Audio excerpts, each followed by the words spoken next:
陆教授，陆教授，医生，陆教授他……我们已经尽力了，通知病人的家属吧。陆教授他这一生没有结婚，更无儿无女，哪来的家属啊？什么？这种国宝级的教授，临终的时候竟然连个亲人都没有。我胸前的口袋里有张照片。梦瑶，这辈子我用了30年的时间造出了光刻机，国家对得起人民，唯一辜负的人就是你。如果能重来一次，我一定会拼尽全力，也要和你在一起。陆教授，陆教授，陆教授他已经走了。全体都有向为我大夏芯片事业奉献一生的陆一鸣教授敬礼。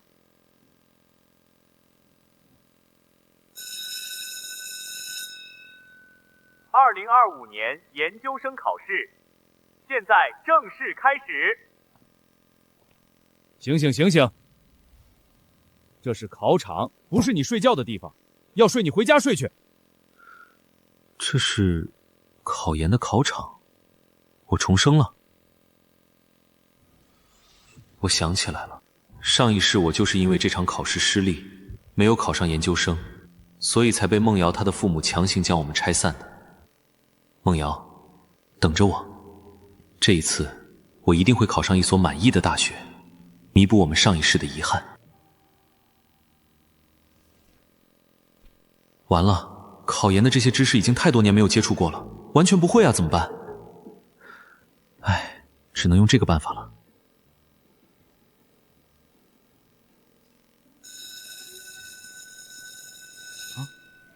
一鸣，这边。干嘛呀？你这是？你今天怎么这么奇怪？没事，我就是太长时间没见到你了，太想你了。说什么呢？你糊涂啦？我们上午不才刚见过吗？你没听说过一日不见如隔三秋吗？油嘴滑舌。考试考得怎么样？也不看看你老公是谁，4个字，10拿9稳。真的？太好了，刚好过2天就是我爸的60大寿了，趁着他过寿高兴，我带你去见一见我的父母。一鸣，只要你能考上研究生，我一定说服我爸妈同意我们在一起。好，梦瑶，你放心，我陆一鸣一定给你一个美好的未来。秦院长，这名学生没有在试卷上写答案，而是写了2纳米光刻机的制作方法。什么？给我看一下。这名考试还在试卷的末尾写了一条留言，他想用制作2纳米光刻机的方法换取一份研究生学历。什么？能研究出光刻机的天才，竟然连研究生学历都没有。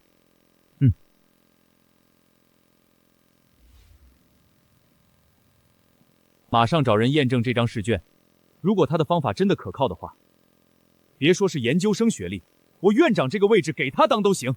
你看看这些年轻人，不是博士就是教授，哪一个不是人中龙凤？也不知道那个陆一鸣给咱女儿灌了什么迷魂汤，让梦瑶非要和他在一起。什么专科学历？梦瑶不说她能考上研究生吗？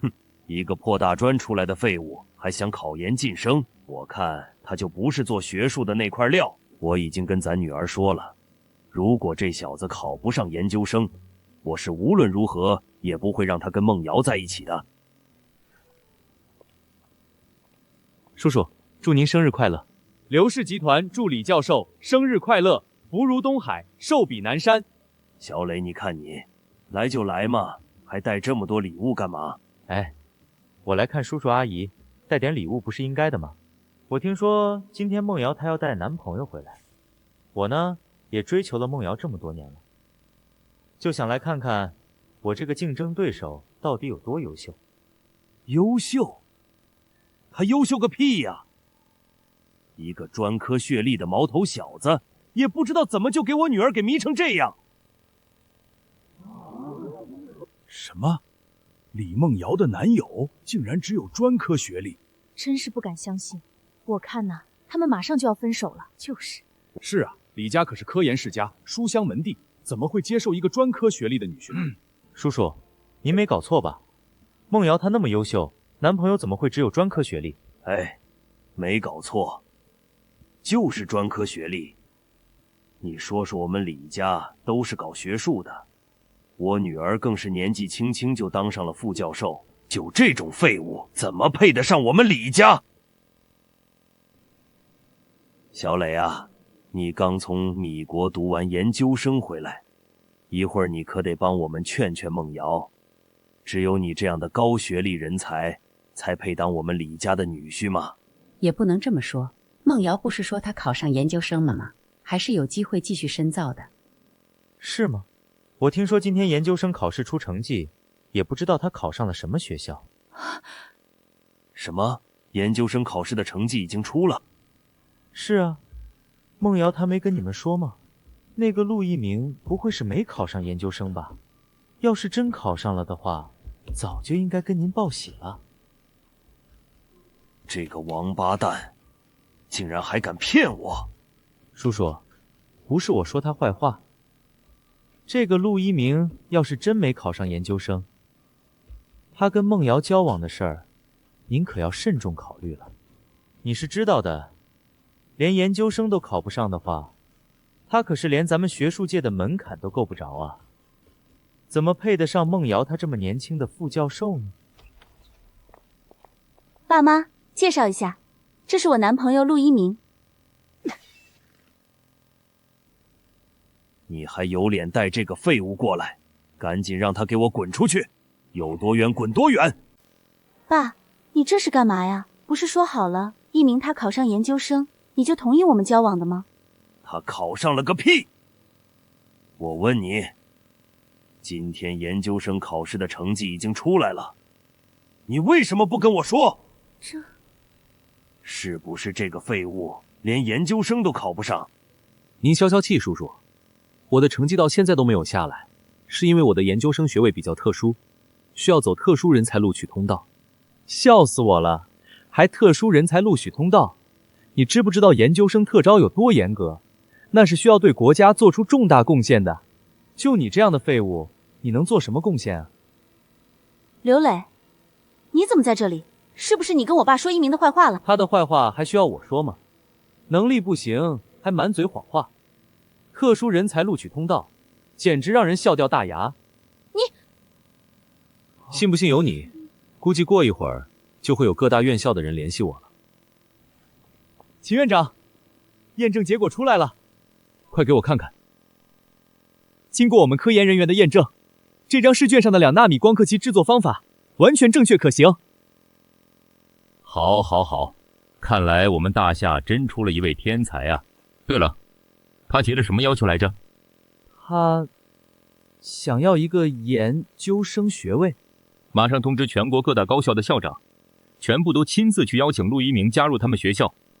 我要让全国高校的研究生席位任由他挑选。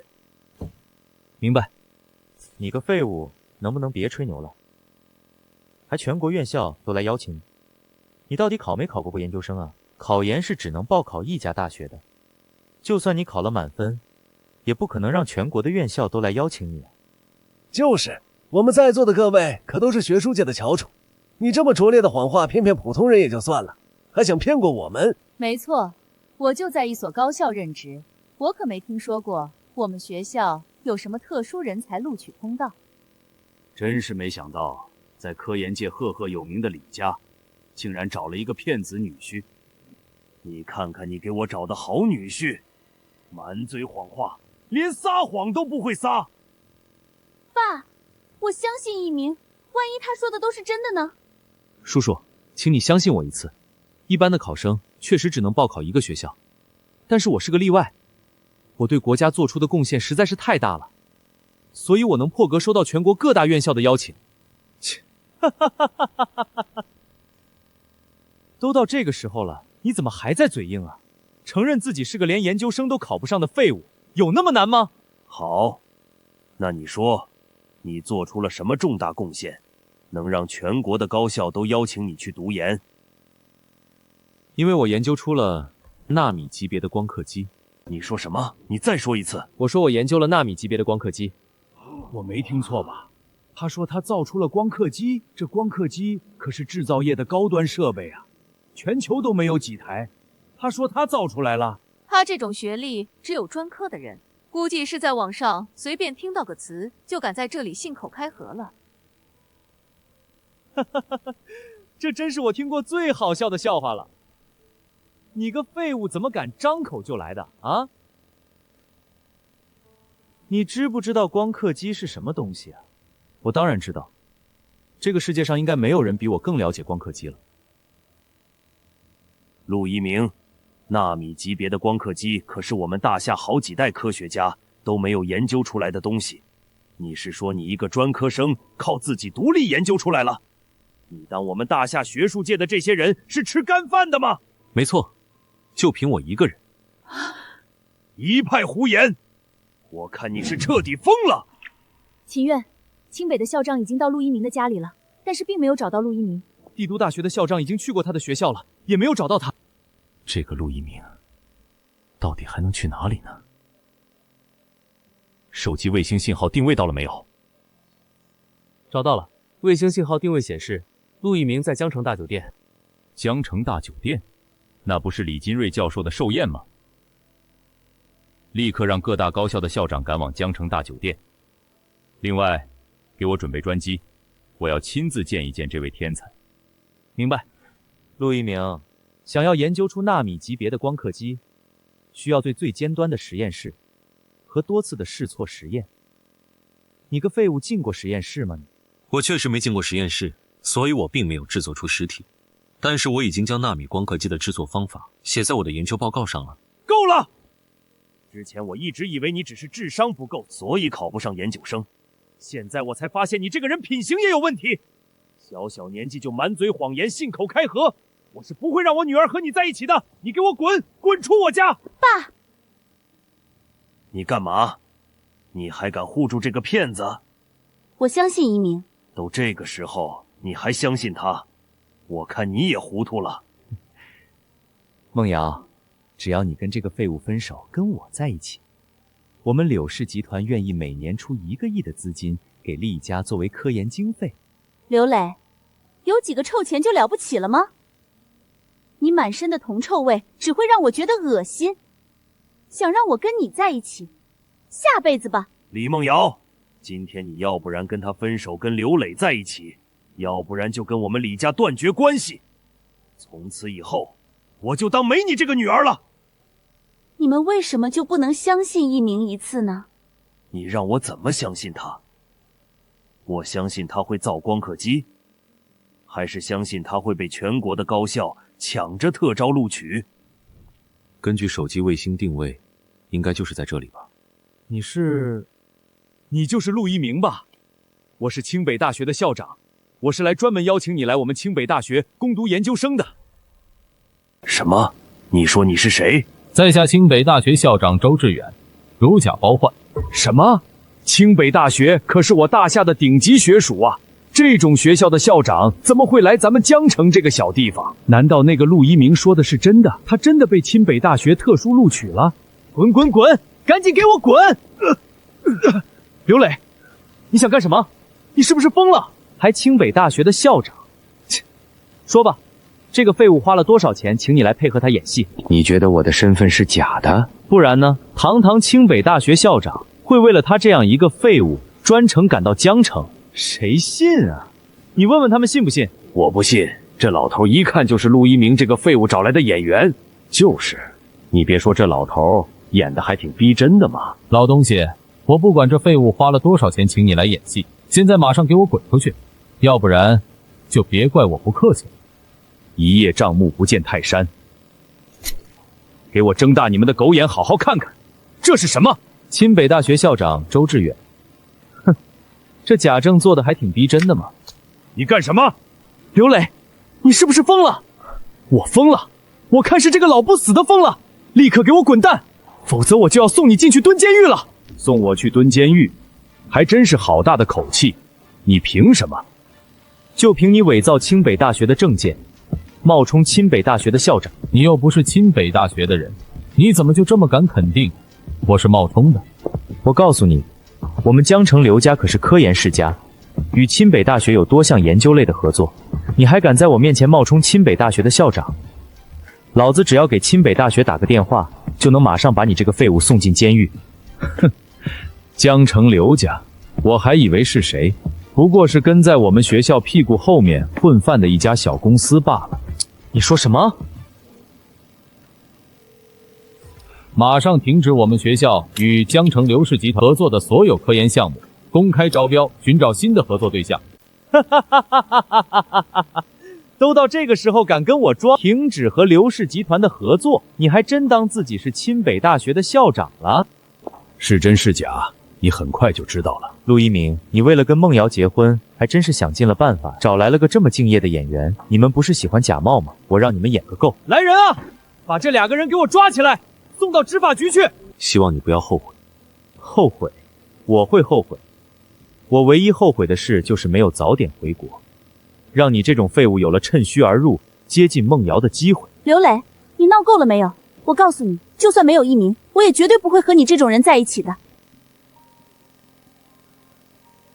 刘磊，你个王八蛋，是不是活腻歪了？敢给老子在外面惹事儿！什么？我什么都没做啊，爸。小兔崽子，你还敢撒谎！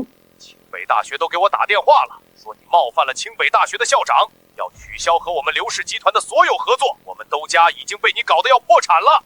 什么？这不可能！这不可能啊！他怎么可能真的是清北大学的校长？怎么样，现在还要送我进监狱吗？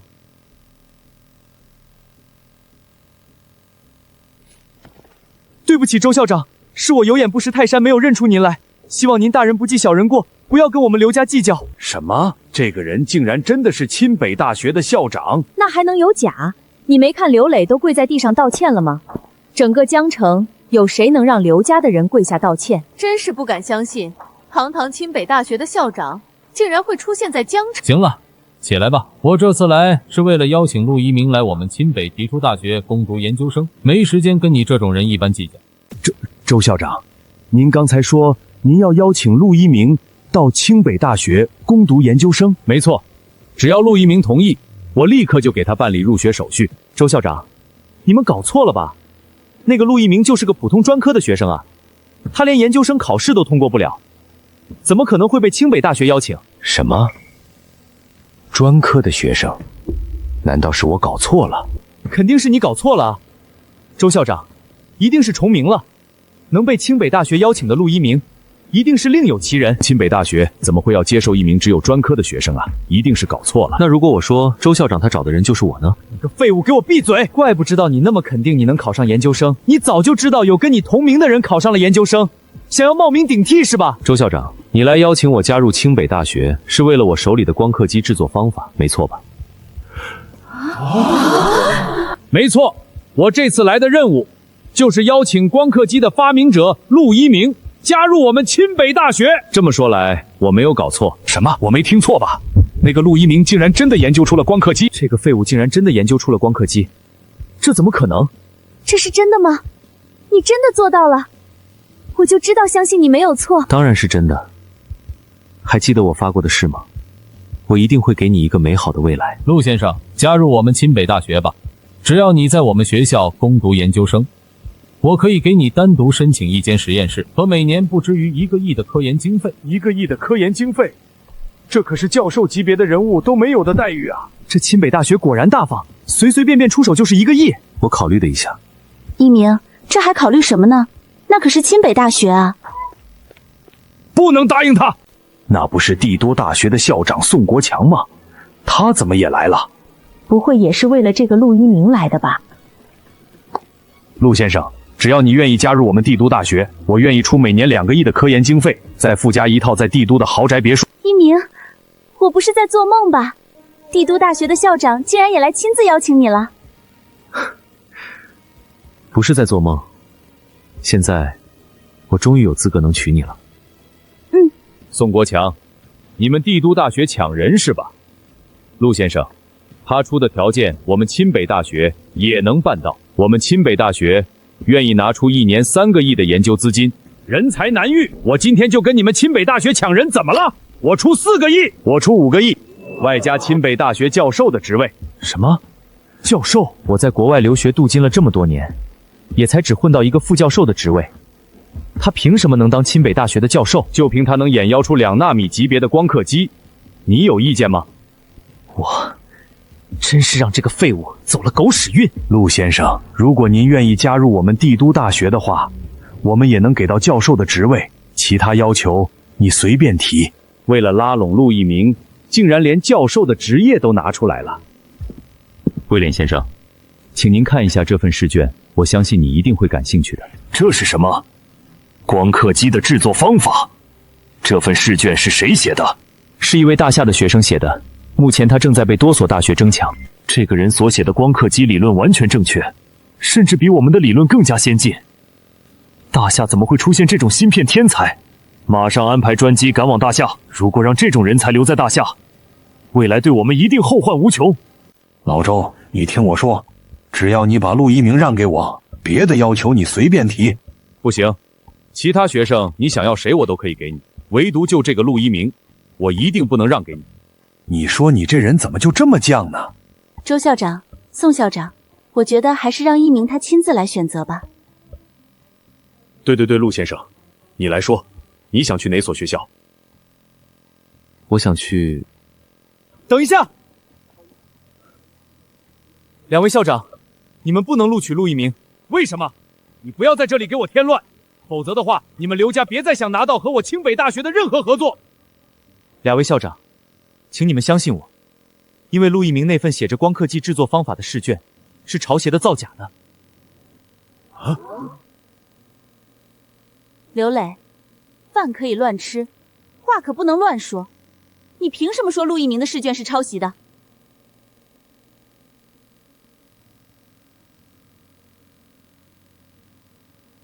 各位，你们好好想一想，陆一鸣如果真的是能造成光刻机的天才，怎么会只是一名专科学生呢？又怎么会连研究生考试都无法通过，需要走捷径来考取研究生呢？老周，他说的还真有点道理啊。是啊，陆一鸣的这份试卷确实还存在很多的疑点。 2位校长，不用再怀疑了，陆一鸣他这套光刻机的制作方法就是他剽窃得来的，他就是一个只会抄袭的小人。果然啊，我就说他一个专科学生怎么能造得出来光刻机这种东西？为了一个研究生学位，你竟然能干出抄袭这种事！陆一鸣，你简直就是我们学术界的耻辱、败类！幸好刘磊及时提醒啊，要不然还真让陆一鸣这种人渣拿到研究生学位继续深造了。各位，不仅如此，我还听说陆一鸣在大学期间就品行不端，多次被人抓到考试抄袭作弊。你们说，就这种人应该被高校录取成为研究生吗？不应该，不应该，不应该，不应该！刘磊，你不要血口喷人！一鸣他什么时候被抓到过抄袭？不要再维护他了，我可是听伯父承诺过，只要陆一鸣能考上研究生，就同意陆一鸣和你结婚。想必这就是他选择抄袭的目的吧？孟瑶，你真的要跟这种品行不端正的人在一起吗？绝对不行！如果陆一鸣真的有抄袭行为，我就算是死，也绝不会让我女儿和这种人渣结婚。刘磊，你一口一个抄袭，那我想问你一个问题：整个大夏都没有发表过光刻机的制作方法，如果我真的抄袭了，抄袭对象是谁？这还不简单吗？虽然大夏目前没有人研究出光刻机，但是现在网络这么发达，从欧美国家那里搜集一些光刻机的相关资料也不是什么难事吧？确实有这个可能。陆一鸣在试卷上只写出了光刻机的研究理论，这些东西仔细搜集整理的话，确实能找到一些。没错，光刻机的研究理论，就算是我们大夏的一些专家也都已经了解了。真正困难的是详细的制作方法，有了制作方法，才能真正做到量产光刻机。 2位校长，如果我没记错的话，我在试卷上也写了简要的制作方法。你确实是在试卷上写了制作方法，但是这个制作方法的正气性还有待验证。没错，谁知道你的制作方法是不是随便瞎编出来的？不用怀疑，他就是瞎编的。两位校长，自我介绍一下。我可是米国哈佛大学的芯片学硕士，对光刻机的研究也有所涉猎。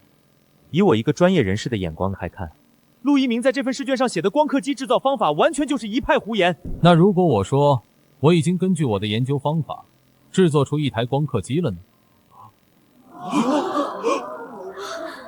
你说什么？你已经制作出了一台光刻机？没错。说什么胡话？你知不知道，要制造一台光刻机需要多少的人力和物力？你一个普通专科学生，连一个像样的实验室都没有，就敢说自己造出了光刻机？开什么玩笑！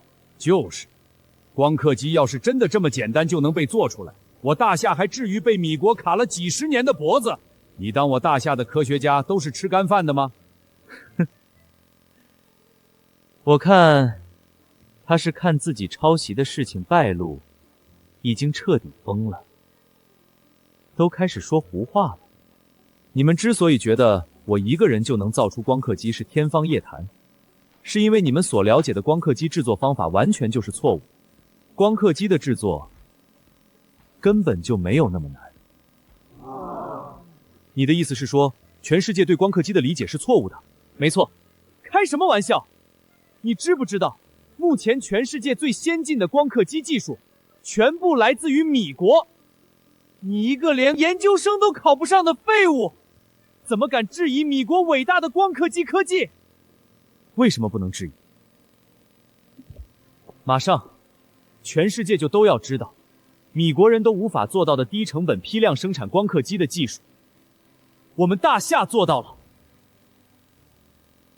我呸！一派胡言！你就吹吧你！就大夏这种低端落后的光刻机技术，还想赶超米国？你睡没睡醒啊你？就凭你这种废物，还想赶超米国？下辈子吧！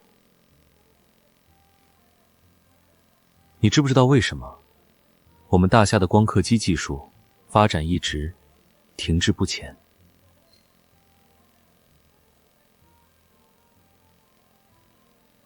还能为什么？当然是因为有你这种不向米国谦虚学习，只会做白日梦的废物了。不，你错了。就算我们诚心向米国学习，你以为他就会把他最核心的芯片技术交给你吗？我大夏芯片技术发展如此落后，不是因为我，恰恰而是因为你这种人。因为我，老子可是米国的芯片学硕士。你说我阻碍了大夏芯片产业的发展？没错，就是因为有你这种不思进取、崇洋媚外的牧羊犬，我大夏的芯片才一直无法发展。想要真正的发展芯片行业，就不能盲目的向米国学习，而是要自主创新，才能造成属于我们大夏人自己的光刻机。说的比唱的好听，你倒是造一个出来给老子看看啊！没错，多说无益。陆一鸣，既然你说你已经研究出了光刻机，那就把你制作的光刻机拿出来证明一下吧。光刻机体积庞大，我肯定无法拿到婚宴上来。不过我想这个已经足够帮我证明了。这是计算机芯片？不对，这芯片的款式从来没有在市面上出现过。难道说，这芯片是你做出来的？没错，这枚芯片正是由我所研发的纳米级光刻机制作出来的。天哪！难道说他真的仅凭一个人就研发出了光刻机？这怎么可能？就连米国研发光刻机也需要几百人的团队和大量的资金，他一个人怎么可能做到？我知道是怎么回事，这个家伙肯定是在这儿故弄玄虚，他手里这枚芯片一定是假的。刘磊，两位校长还没有说话，你凭什么说陆一鸣的芯片是假的？这还用问吗？光刻机这种东西造假很困难，但是芯片造假却很容易。这个废物为什么拿不出光刻机，却能拿出一枚芯片？就是因为他的芯片是伪造的。刘磊，要不要打个赌？如果我的芯片不是伪造的，该怎么办？好啊，你这破芯片如果是真的，我当场给你磕头道歉；但是如果是假的，我要你跪着给我从这里爬出去，并且放弃和孟瑶结婚。好，这个提议好。如果这个陆一鸣真的芯片造假，我女儿绝对不能嫁给这种无才又无德之人。陆一鸣，你敢跟我赌吗？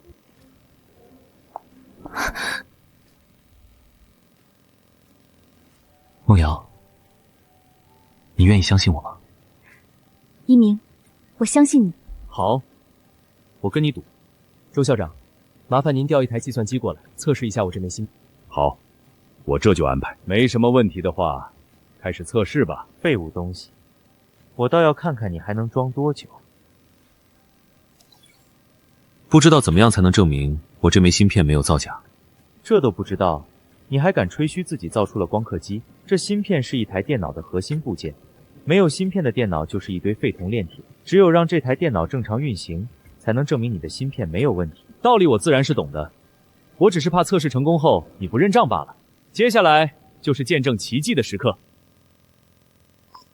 看到没有，电脑启动失败了。陆一鸣，你现在还有什么好说的？启动失败了，这个陆一鸣果然是个只会抄袭造假的骗子。陆一鸣，这枚芯片难道真的是你伪造的？不要急嘛，周校长，我这枚芯片性能十分强大，一台普通的电脑想要适配我的芯片，肯定是需要一些时间的。你说什么？这可是市面上能买到配置最高的电脑了，你说它无法适配你的芯片？没错，听说过一句话吗？让子弹再飞一会儿。死废物，到这时候还敢跟我装？我要让你立刻给我跪下，从这里爬出去！等一下！啊！亮了，电脑成功启动了，这芯片竟然是真的！怎么回事？不是说它是抄袭造假的吗？这电脑怎么成功启动了？也就是说，这个人真的造出了光刻机，还成功生产了芯片。如果这一切都是真的，那我大夏终于出现了一位芯片学的天才啊！不可能，这不可能！这废物的芯片怎么可能是真的？刘磊，愿赌服输，你还有什么好说的？不可能，你这芯片有问题。你一个没有经过米国芯片学教育的大夏人，怎么能独立造出光刻机生产芯片？哼，这里面一定有问题。刘磊，你能不能不要再无理取闹了？难道没有米国人的帮助，我们就不能造出属于我们大夏人自己的光刻机了？我懂了，这枚芯片之所以能正常使用，是因为它根本就不是这个废物造出来的。你说什么？你们想啊，如今市面上能买到的芯片这么多，这陆一鸣肯定是自己购买了一枚芯片，然后再经过改造加工，假装是自己制作出来的。我们都被这个废物给骗了。陆一鸣，你这废物笑什么？是被我拆穿了你的谎言，所以心虚吗？我在笑你堂堂一个海归留学硕士，竟然傻到这种程度。你这废物说什么？你敢骂我？陆一鸣，想说什么直接说，不要人身攻击。我之前说过，我这枚芯片的性能远处市面上的任何一款芯片，怎么可能是我购买来的？陆一鸣，你说的话是真的？千真万确。你个废物吹过头了吧？敢往市面上任何一款芯片，全世界最尖端芯片学技术在米国，就凭你也想挑战米国芯片学的100年积累，简直就是在做梦。很快你就会认识到，在我的这枚芯片之前，你所推崇的所谓米国芯片就如同一块废铁。说得好，既然你这么自信，那咱们就来测试一下。刚好我也想见识一下你这枚芯片到底有没有你说的那么厉害。你们说这陆一鸣的芯片有没有他说的那么厉害？虽然很难相信，但我觉得是真的。你看他那胸有成竹的样子，不像是装出来的。如果他的芯片真有那么恐怖，那么就意味着我大夏被人卡了几十年芯片技术，终于要赶超米国了。好，我这就安排人员和专业的测试工具来对你这枚芯片进行测试。不用麻烦了，周校长，我有一种更简单的测试方法。什么方法？众所周知，一台电脑防火墙的防御能力和这台电脑的芯片性能息息相关，所以我将用搭载了我这枚超级芯片的电脑，攻破大夏任意一台顶尖电脑的防火墙，攻破其他电脑的防火墙，这确实是一个不错的测试方法。你说吧，你想挑战哪台电脑？我将要挑战的是清北大学的天河1号超级计算机。你说什么？你要挑战天河1号？没错。你知不知道，天河1号可是我大夏耗资上百亿搭载出来的顶级计算机，它的防护墙更是高达上百道，坚不可摧。就凭你这枚小小的芯片，就想挑战天河1号？陆一鸣，我并不怀疑你在光刻机领域的眼角成功，但是千里之行始于足下。你刚刚造出芯片就要挑战天河1号计算机，不太合适。听我一句劝，换一台计算机挑战吧。周校长，你不用再劝我了，我已经决定了，就挑战天河1号计算机。陆一鸣，我看你个疯子，简直就是不知天高地厚，自己找死！天河1号机的防火墙防御系统，就算让米国最顶尖的黑客团队来，都很难攻破。就凭你一个废物，也敢挑战天河1号？不试试怎么知道？希望验证结束后，你不要忘记我们的合约。我当然不会忘记。我告诉你，我一定要让你这废物跪着从这里爬出去，才能解我心头之恨。周校长，开始吧。天河1号在清北大学的实验室内不能随意移动，但是我已经让人将天河1号的防火墙安全度投射到了酒店的屏幕上，大家可以在这里看到实时数据。陆一鸣，天河1号调动这一次就要花费上百万的资金，希望你不要让我失望。放心吧，周校长，这要是挑战失败，这花费的资金可是要算到你头上的。死废物，你现在跪下来给我认错，然后乖乖爬出去的话，还来得及。兴许老子高兴了，还能帮你把欠下的债务还上。不用了，你还是担心你自己吧。死到临头还在嘴硬。周校长，没问题的话，我就开始了。好，开始吧。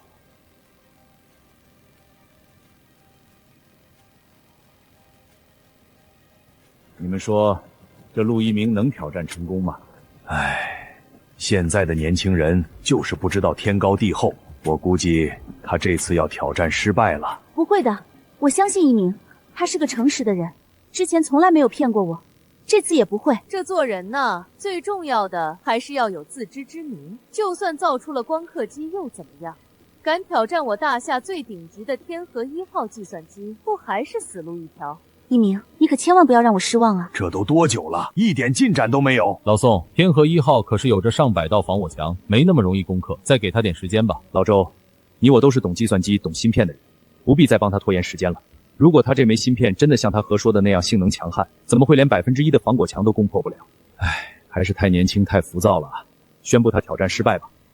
我宣布，陆一鸣对天河1外的攻破挑战。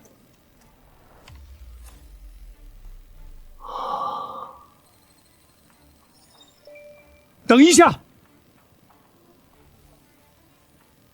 有进度了，有进度了！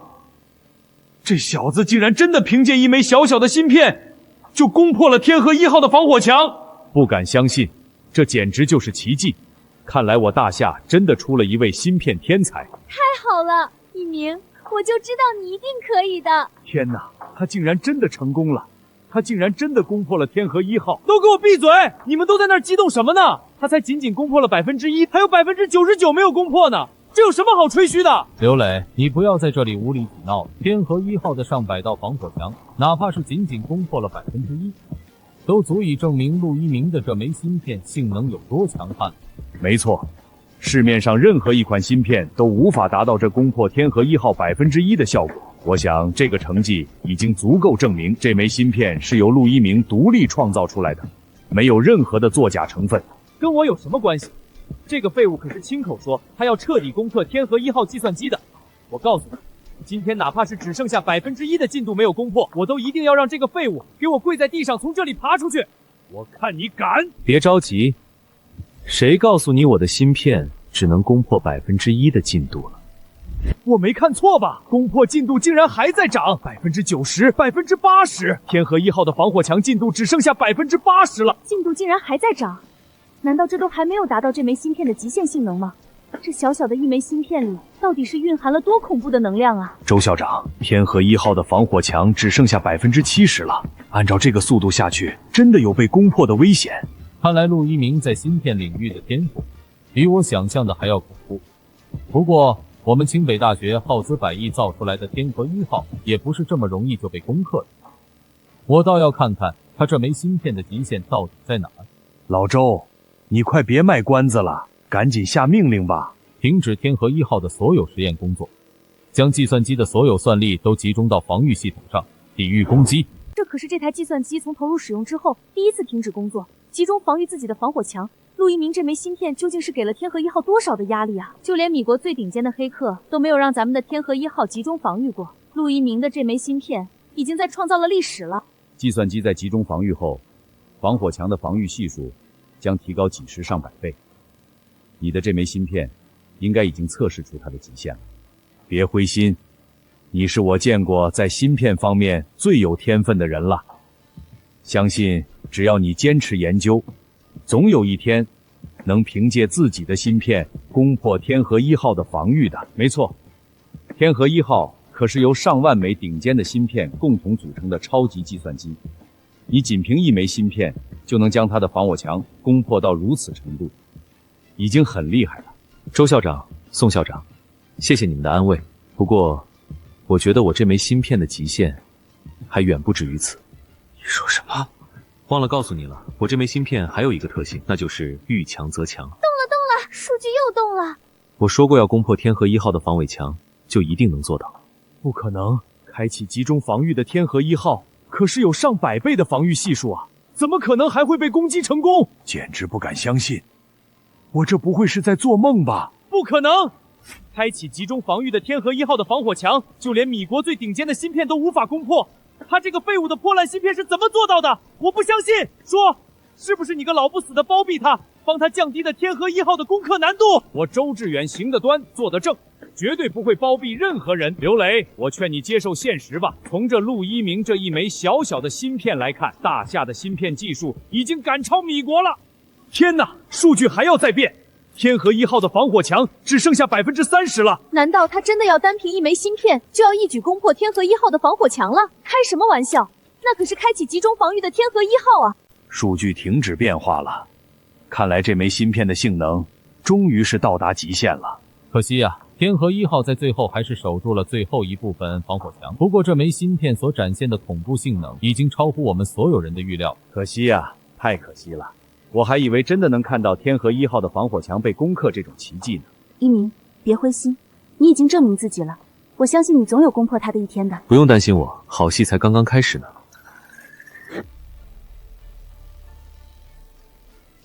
天河1号的防火墙竟然自我修复了！老周，这什么情况？防火墙自动修复，这是你们清北大学研究出的最新科技？不，我们清北大学根本就没有这项技术。什么？你没开玩笑吧？那这防火墙怎么会自动修复的？这不科学呀！我知道是怎么回事了。天河1号的防火墙进度之所以还是100%，是因为它根本就没有被攻破过。刘磊，你在胡说些什么？刚才攻克进度到达90%，大家可是都看到了。就是，我们刚才每个人都亲眼看到了，我们可以为他证明。那你们怎么解释防火墙为什么突然自己修复？解释不了吧？我猜测陆一鸣根本就没有攻击远在清北大学的天河1号计算机，而是攻击黑掉了各位眼前的这块屏幕，这样就可以篡改屏幕上的数据来欺骗大家了。这个家伙就是个彻头彻尾的骗子。老周，他说的是真的吗？不是没有这种可能，毕竟我们找不到其他理由来解释为什么防火墙会突然自己修复。难道说陆一鸣他真的作假了？陆一鸣，你的谎言被我拆穿了，你现在还有什么好说的？你是真傻还是假傻？你什么意思？竟然连我没有攻克天河1号，仅仅是黑掉屏幕这种理由都想得出来，你也真是有够好笑的。陆一鸣，我看你是找死！被我拆穿了谎言，还敢这么猖狂！我要你立刻给老子跪下来！刘磊，你干什么？干什么？当然是履行我们的赌约了。他可是亲口说，他这破芯片能攻克天河1号的，现在他没有做到，我要让他跪下来给老子道歉！一鸣他是造出我们大夏光刻机的功臣，我看你敢！你给我起开！该死的助手，不要用你的脏手碰他！天哪，我没看错吧？那不是米国哈佛大学的校长威廉姆斯吗？他怎么也来这里了？什么？就是米国最顶级的哈佛大学的那个校长？没错，不过连他是为了陆一鸣而来的吧？哼！哈佛大学的威廉姆斯校长，不知道你来我大夏的土地是想干什么？我来这里当然是见一位芯片学的天才。芯片学的天才，陆一鸣，他算个什么东西？当然是我了，老子可是哈佛大学的芯片学硕士，除了我还能是谁？我不认识你，你是谁？我啊，刘磊啊，威廉姆斯先生，我今天可是刚从咱们哈佛大学毕业的毕业生。我们哈佛大学每年的毕业生那么多，我为什么要认识你？那你所说的芯片天才是？我要找的芯片学天才叫陆一鸣。陆一鸣，威廉姆斯先生，您搞错了吧？那陆一鸣就是个彻头彻尾的骗子啊！彻头彻尾的骗子？没错，这个死骗子说是要用他研究的这个什么超级芯片来攻克我们大夏最顶尖的计算机天河1号，然后根本就没有成功。你看，现在那防火墙进度还是100%呢。完美，简直就是完美！这枚芯片简直就是一枚艺术品啊！威廉姆斯先生，你没搞错吧？你说这芯片是艺术品？你个白痴懂什么？陆先生，其实你已经攻克了天河1号的防火墙，没错吧？是的，看来这位威廉姆斯先生是个懂行人。什么？他已经攻克了天河1号的防火墙？这不可能！他明明还差最后10%的进度。周校长，不好了！天河1号计算机突然失去控制，我们尝试维修，但是维修失败了。什么？这是怎么回事？周校长，不用惊慌，你来操控我这台电脑试一下。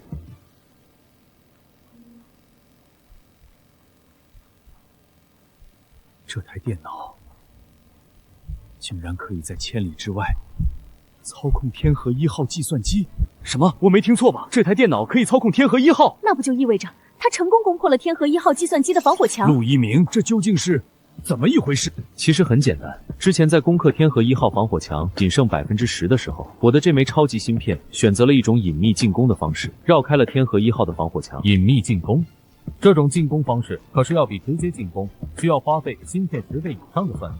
你的这枚芯片竟然可以做到隐秘进攻？没错，这才是我这枚超级芯片的全部实力。在进攻成功后，芯片自动夺取了天河1号的操控权限，并修复了天河1号的防火墙，所以才出现了你们看到的那一幕。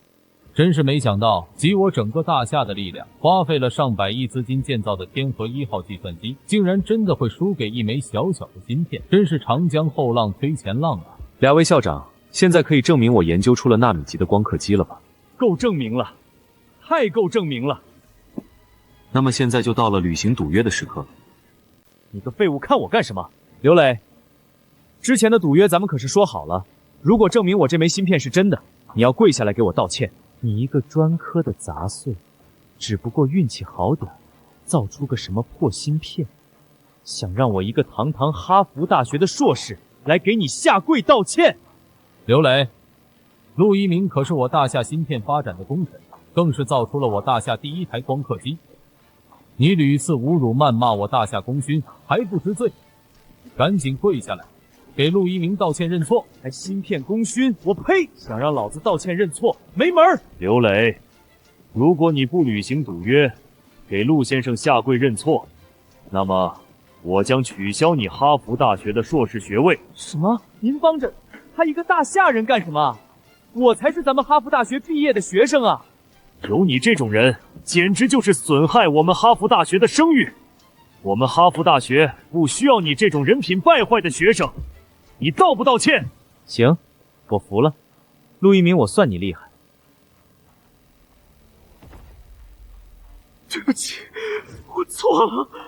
行了，滚吧，我懒得跟你这种崇洋媚外的冒摇犬一般计较。陆一鸣，你给我等着！伯父，不知道现在的我够不够资格和梦瑶结婚？够，太够了！你说你早说你造出了光刻机啊，那我不早就同意梦瑶和你在一起了，哪里会闹出今天这么多事？真的，爸，你同意我们在一起了？陆一鸣这么优秀，我还有什么理由不同意你们在一起？谢谢爸。一鸣，我们终于可以结婚了。陆先生，恭喜你啊！你看咱们是不是把学校也选择一下？我们清北大学的大门永远向您敞开着。别听他的，陆先生，还是来我们帝都大学吧。我们学校能给出的待遇肯定是全大夏最好的。什么叫全大夏最好的？你们帝都大学能给的，我们清北大学也能给。二位，我看你们还是不要再争了，他哪里都不会去。威廉姆斯，你什么意思？你以为我不远万里来到大夏，只是为了看热闹的吗？我们米国哈佛大学以10亿金金的年薪诚邀陆先生赴美担任芯片学教授。10亿美金的年薪，这得是多少钱啊？陆一鸣，你愣住干什么呢？赶紧答应他呀！我没听错吧？10亿美金的年薪，我这辈子都没见过这么多钱啊！那陆一鸣是什么人？一枚小小的芯片就能攻克天河1号防务墙的芯片天才啊！要我说，这个价格都便宜了。威廉姆斯，你有些太过分了吧？我们清北和帝多大学的校长还在这里呢，你就敢当着我们的面挖走我大夏的人才？那又怎么样？你能给我这么高的年薪吗？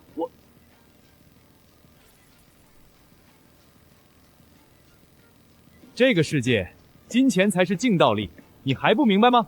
有钱就了不起啊，有钱就可以随便挖我大夏的人才。抱歉，有钱就是可以为所欲为。你，陆先生，您还在犹豫什么呢？我们哈弗大厦不仅能给你提供优渥的待遇，还有这个世界上最顶级芯片实验室，在那里你可以完成你的梦想，让你的超级芯片更上一层楼。做出你的决定吧。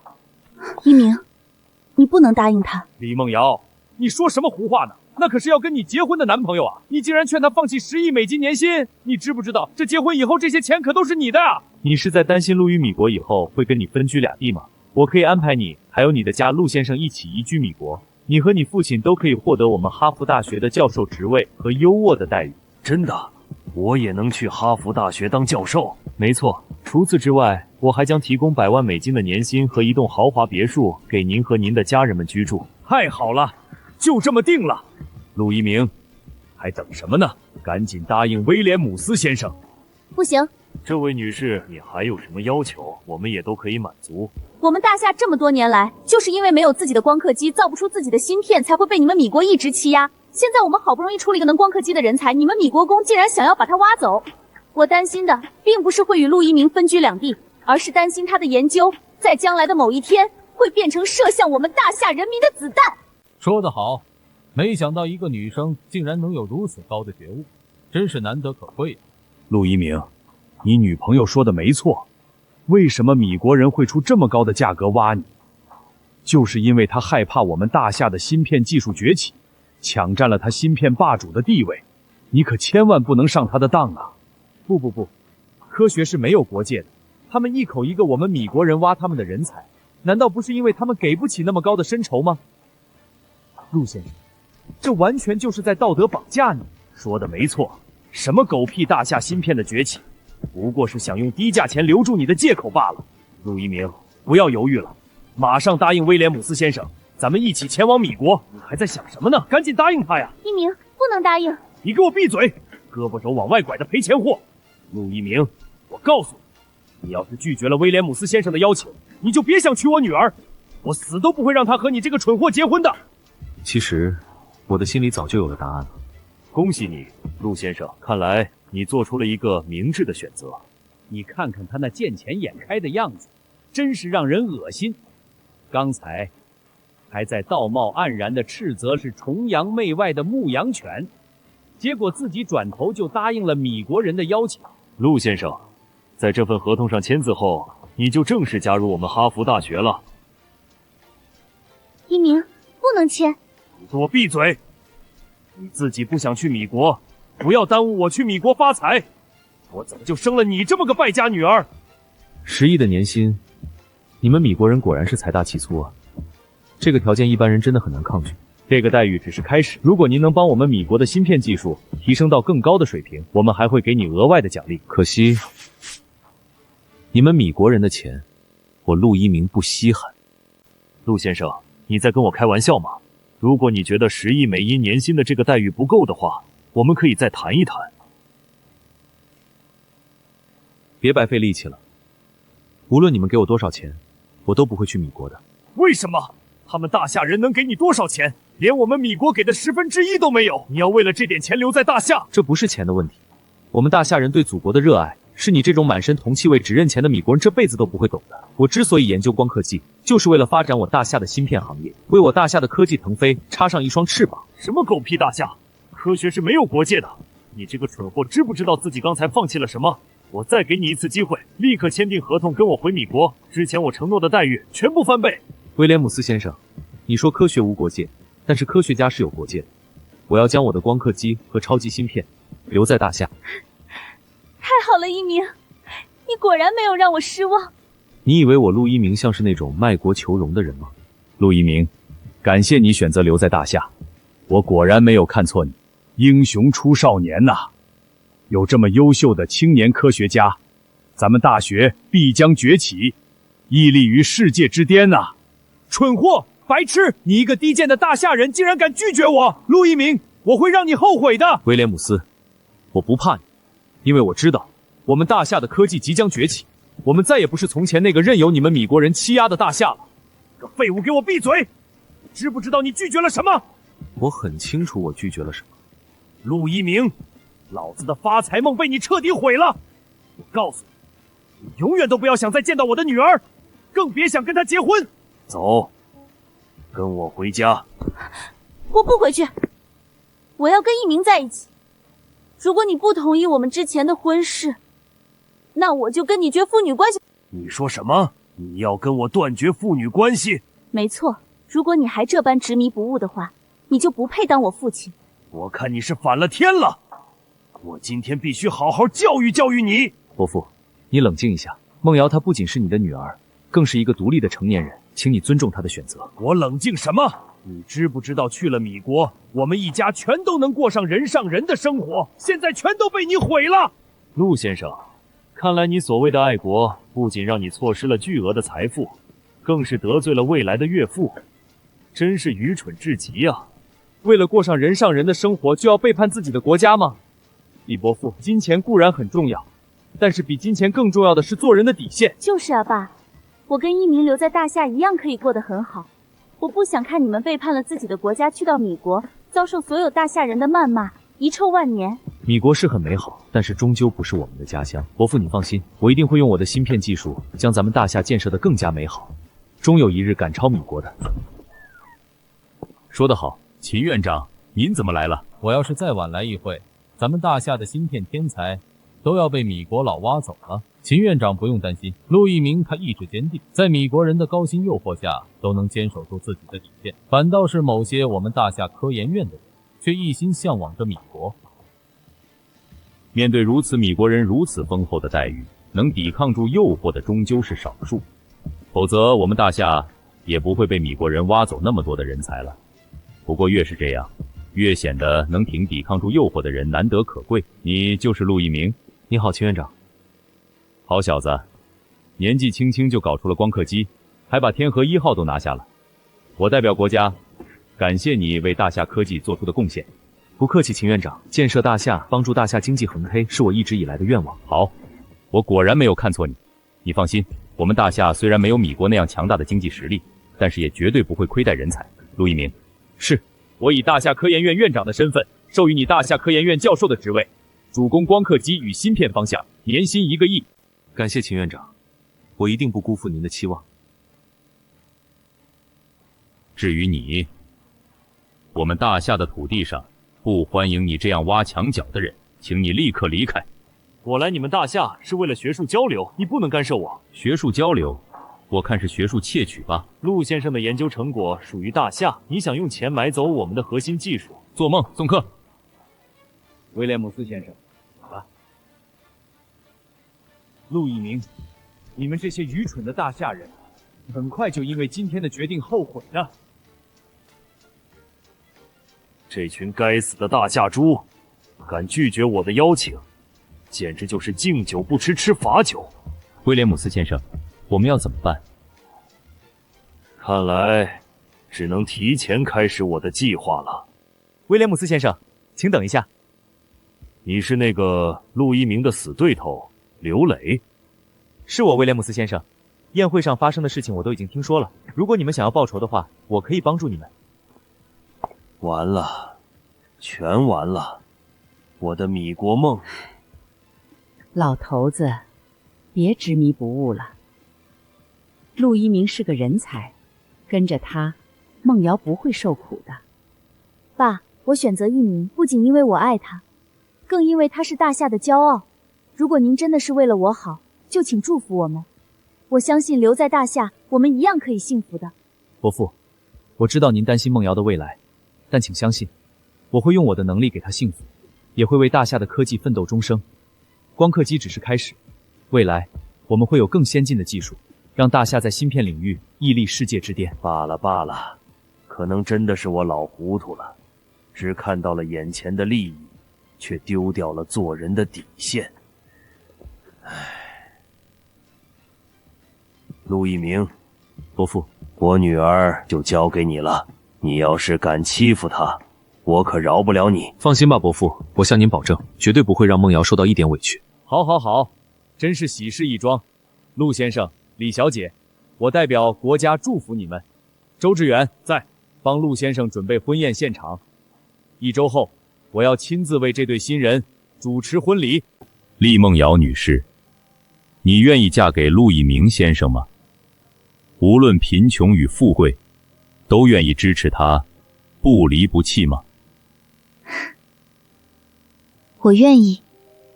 那陆一鸣先生，你愿意娶李梦瑶女士为妻子，永远珍惜她、爱护她吗？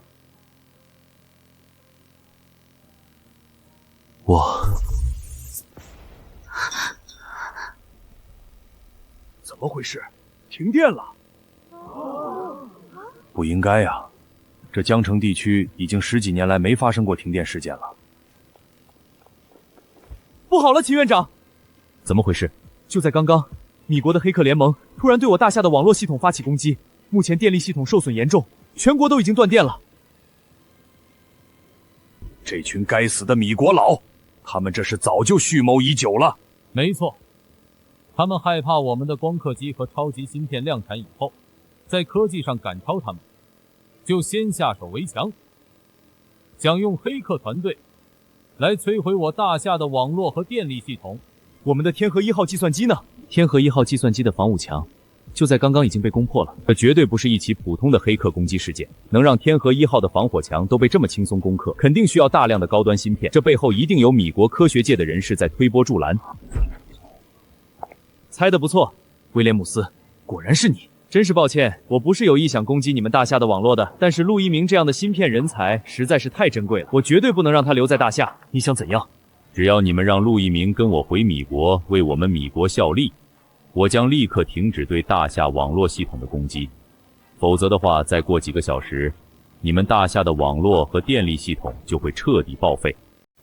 我们大厦的芯片技术被你们米国人卡脖子卡了这么多年，终于等到这一位芯片天才的出现，想把陆一鸣带走，做梦！那你就等着看你们大厦的网络和电力设备变成一堆废铁吧。我看未必。是啊，怎么停电了？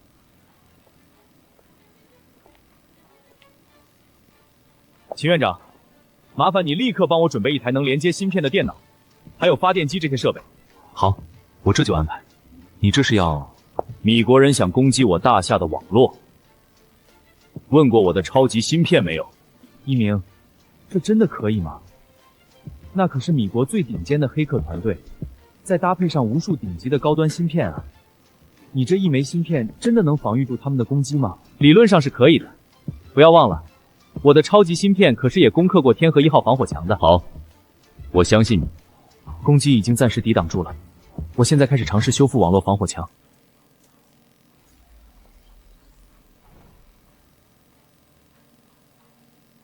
涨了，涨了！防火墙真的开始修复了，太好了，防火墙开始修复了，我们大厦有救了。你们这群大厦人真是愚蠢的可笑。威廉姆斯，你们米国黑客团队的攻击已经被我们瓦解了，你竟然还能笑得出来？我笑的是你们的天真。这场黑客攻击我策划了这么多年，你以为我没有将超级芯片也考虑过进去吗？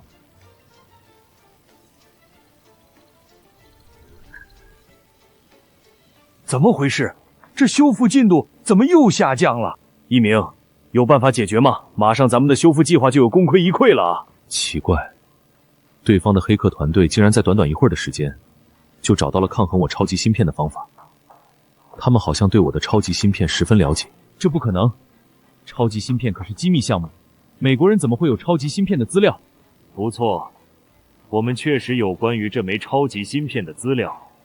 至于怎么获得的，还要感谢我的朋友刘磊。我早该想到是你的。没错，就是我，陆一鸣。之前你让我下跪道歉，颜面扫地，所以在宴会结束后，我就动用关系偷取到了你光刻机和超级芯片的全部资料，并把资料交给了威廉姆斯先生。刘磊，你知不知道你在干什么？你这是叛国！叛国又怎样？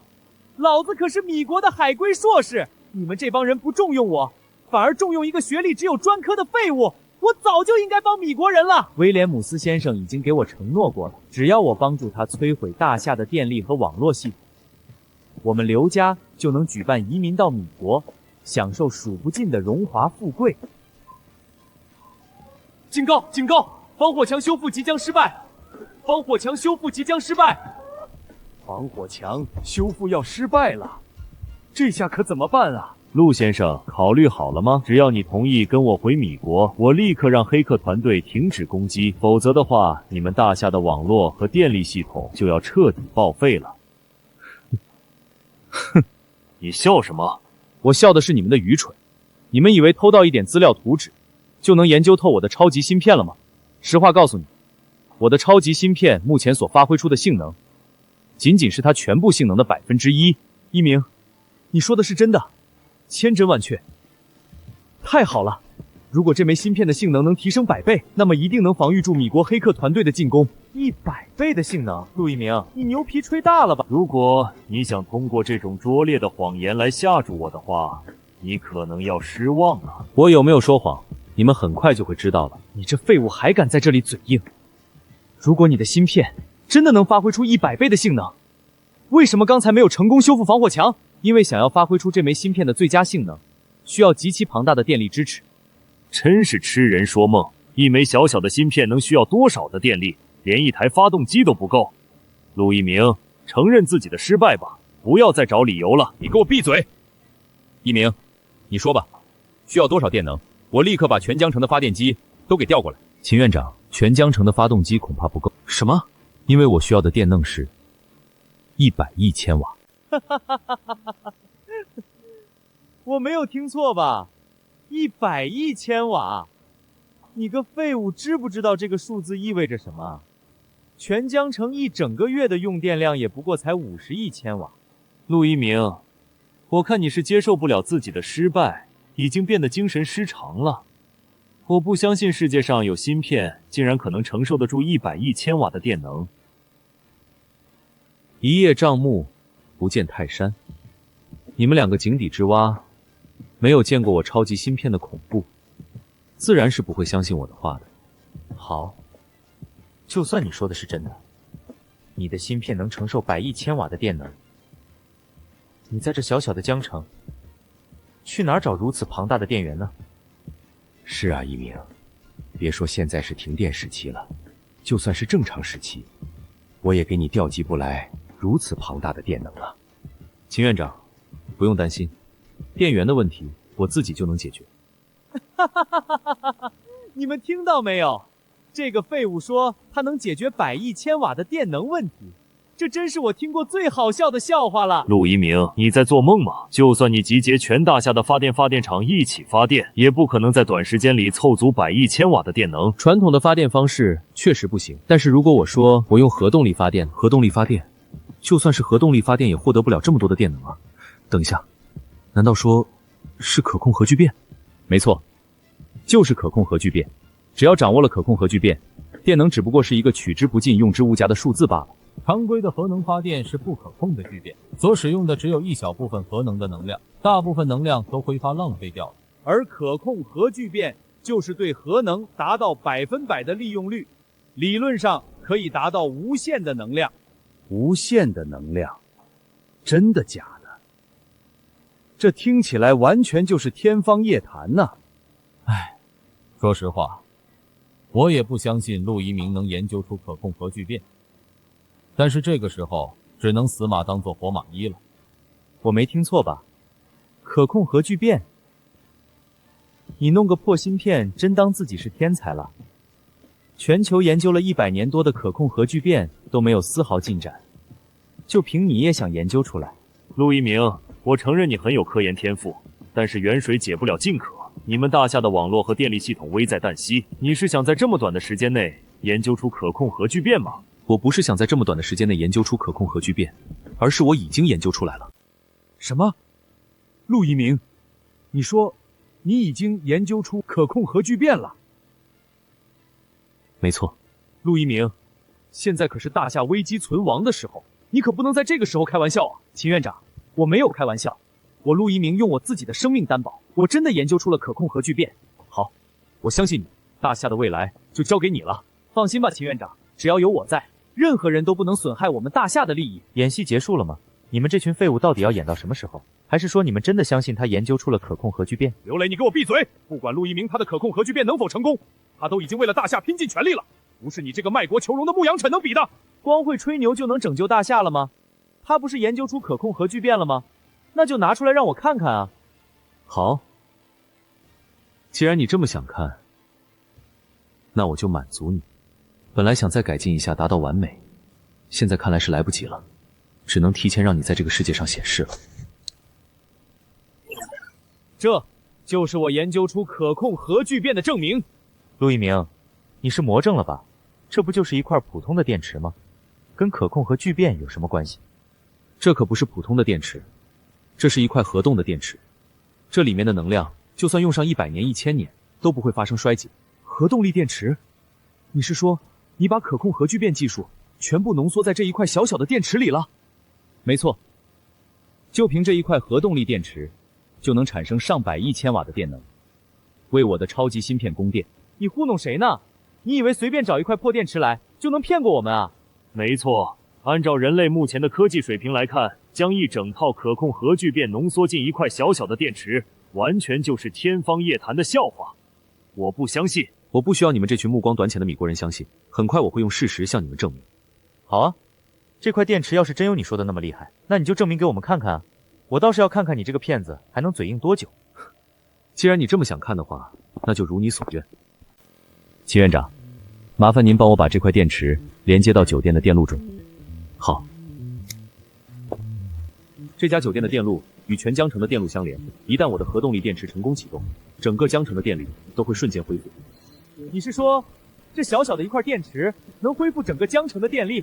哈哈哈哈！陆一鸣，我发现你还真是愚蠢至极啊！用一块电池给一整座城市供电，按照人类目前的科技水平，根本就无法做到。陆一鸣，我看你已经彻底疯掉了。愚蠢之极的到底是谁？你们很快就会知道。怎么回事？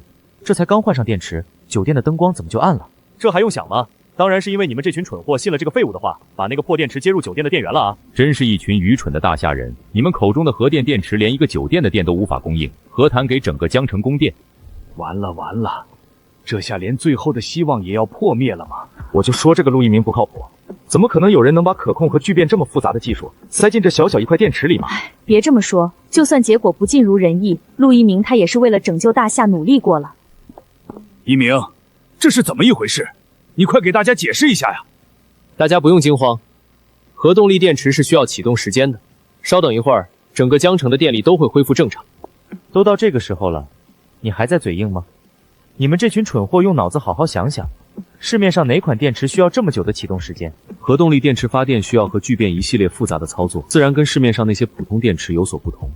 好啊，那你说说你还需要多少启动时间？我倒要看看你个废物还能跟老子装多久。睁大你的狗眼，好好看着。接下你将看到的是工业历史上的奇迹，整个江城都会因为这块核动力电池而闪耀。5、4、3、2、1，亮了，亮了，真的亮了！真是不敢相信，陆一鸣的核动力电池居然真的成功了！太好了，这下咱们大夏真的是有救了！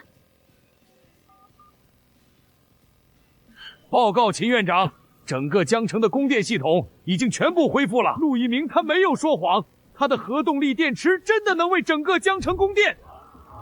太好了，太好了！陆一鸣，我代表大夏人民，由衷的感谢你。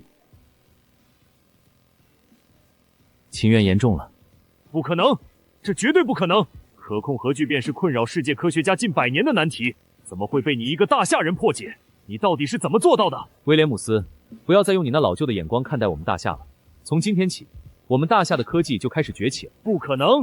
就算你真造出了核动力电池又如何？我不相信你的芯片能提升100倍的性能，更不相信你的一枚芯片就能防御住我们全米国黑客的进攻。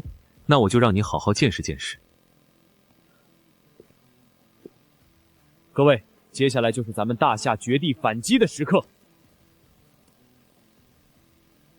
核动力电源已连接，芯片性能释放已达到100%。涨了，涨了！防火墙的修复进度重新上涨了30%、50%、80%了。操级芯片真的能发挥出100倍的性能。各位，我宣布，大夏的防护墙已经修复完成，我们成功防御住了这次米国黑客的大规模落攻击。让我们把掌声输给我们的功臣陆一鸣。谢谢你愿意相信我，一直在我背后无条件的支持我。怎么会这样？我明明已经偷到光刻机和超级芯片的图纸了，为什么还是没法成功？你偷走的只是最简单的草图，奏级芯片的真正核心早就在我的脑子里，是你能偷到的吗？什么？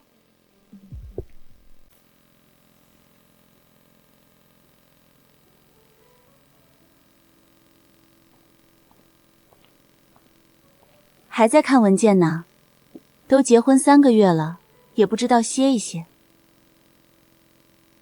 没办法，秦院长刚给我批了个实验室，正在组建团队，这些简历我得一个个看。那也得注意身体啊，你现在可不是一个人了。我知道，我会注意的。小家伙今天乖不乖？乖得很，就是早上吐得厉害，现在好多了。要不你今天就别去学校了，在家休息一天。不行，下午还有2个学生的论文要改。再说了，我可不想让别人说李梦瑶嫁了人就变成全职太太了。谁敢这么说？我第一个不答应。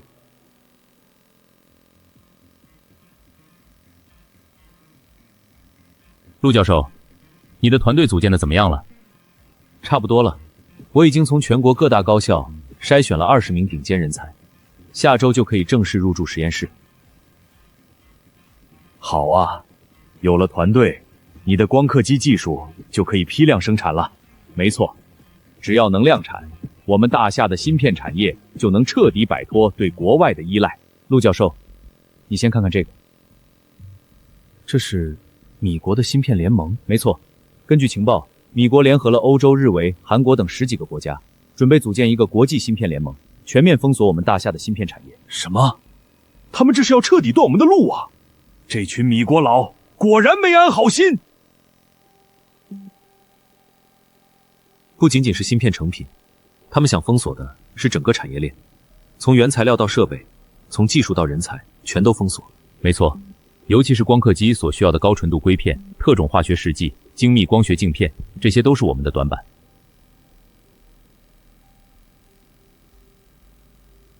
秦院长，给我时间，这些短板我一个个补上。好，我等的就是你这句话。各位，欢迎加入大夏芯片攻坚团队。在座的每一位，都是我从全国筛选出来的顶尖人才。但我必须告诉你们，接下来的路不会好走。陆教授，能跟您一起研究芯片，是我们的荣幸。没错，我们早就想为国出力了。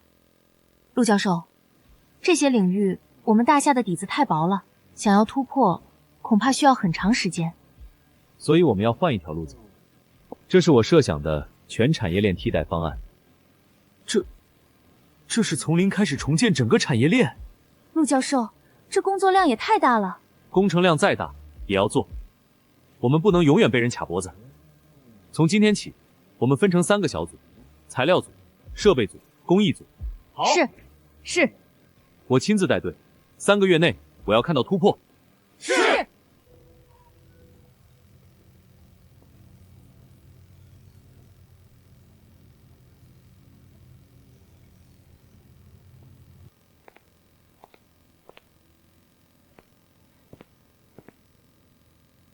刘博士，还习惯这里的生活吗？威廉姆斯先生，这里简直是天堂，比我在大夏的时候强100倍。那就好，你的资料对我们很有帮助。陆一鸣的光刻机技术，我们已经基本吃透了。这么快？你以为我们米国的科研实力是吃干饭的？不过，我们发现一个问题。什么问题？陆一鸣的技术虽然先进，但完全是建立在一个我们无法复制的思路上。如果按照他的路线走，我们永远追不上他。您的意思是，我们要走自己的路？刘博士，你对陆一鸣最了解。我要你帮我们设计一种全新的芯片架构，彻底超越他。这，威廉姆斯先生，这可不是那么容易的事。事成之后，我给你1亿美金，外加米国绿卡，让你成为我们哈佛大学的终身教授。好，我干。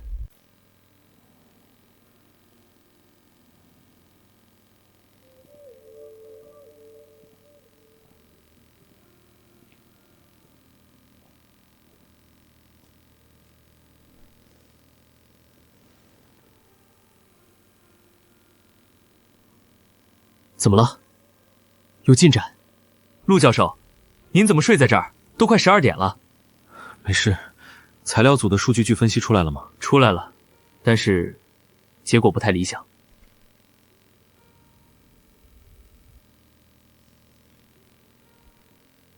高纯度硅片的提存率只有30%，这离量产还差得远。我们已经试了10几种方法了，最好的就是这个结果。陆教授，咱们大夏在这方面的基础实在太薄弱了。不对，一定还有办法。常规的提存方法不行，那就换个思路。换个思路。你听说过等离子体离心提纯法吗？那是什么？我没听说过。是我之前看过的一篇国外论文里的概念，当时觉得太超前，就没在意。现在想想，也许这条路能走通。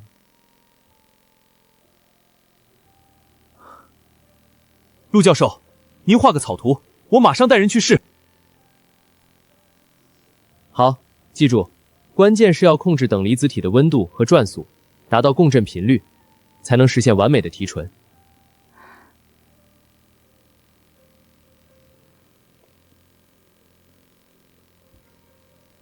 梦瑶，怎么还没睡？你还问我呢？都1点了，你什么时候回来？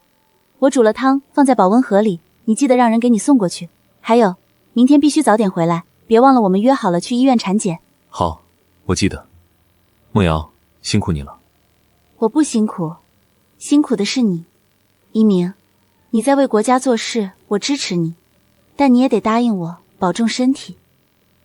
我答应你。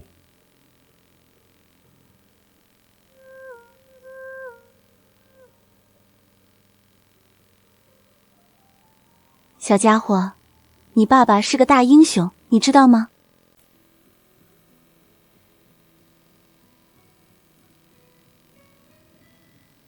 恭喜你们，胎儿发育得很好，很健康。真的吗？太好了！医生，能看到是男孩女孩吗？按照规定，我们不能提前透露性别。不过我可以告诉你们，孩子很活泼，一直在动呢。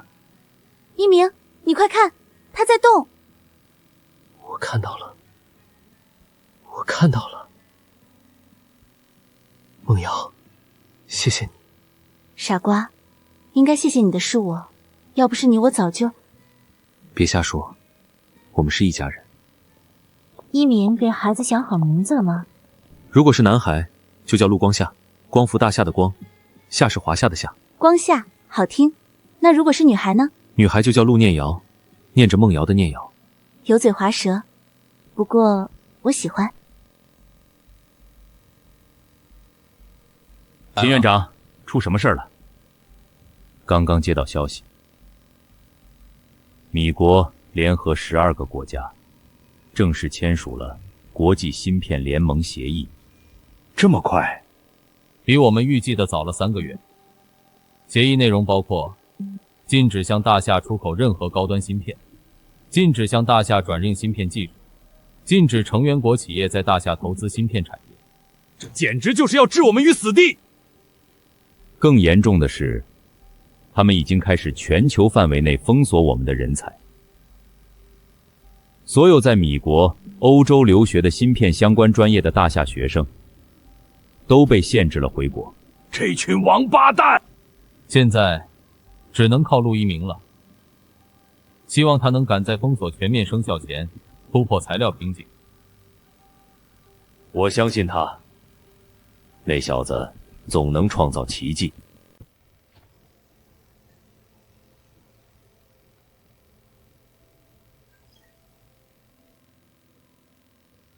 陆教授，准备好了，可以启动了。好，开始。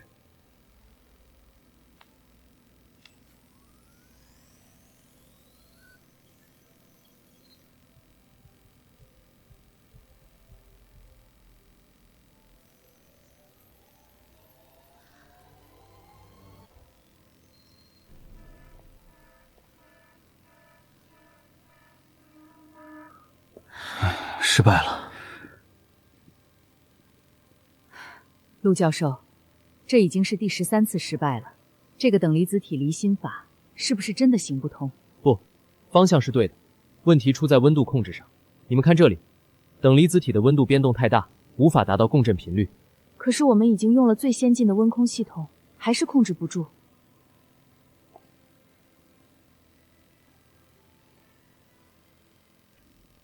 那就换一种思路，我们不要试图控制温度，而是让温度在可控范围内变动，然后通过算法实时调整离心力，达到动态平衡。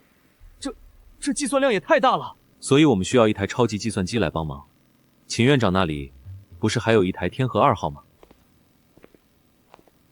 刘博士，有进展了吗？威廉姆斯先生，您看看这个。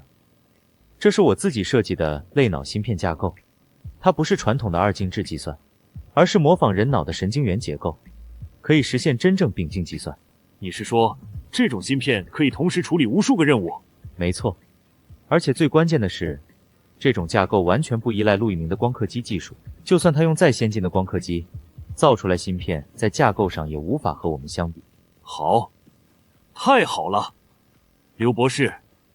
你果然是个天才，威廉姆斯先生，我早就说过，只要给我机会，我能做的比陆一鸣更好。放心，事成之后，我承诺的一切都不会少。现在，你需要多少人、多少资金，尽管开口。我需要100名顶尖工程师和100亿美金，我要在1年内造出世界上第1枚类脑芯片。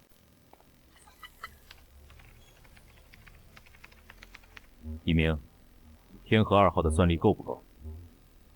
暂时够用，但是随着计算量的增加，可能还需要升级。好，我批，只要能突破材料瓶颈，你要什么我给什么。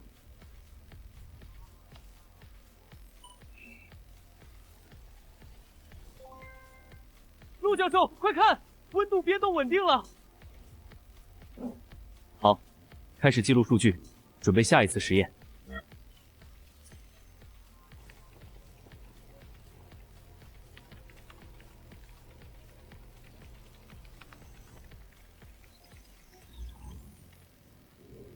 一鸣，你知道吗？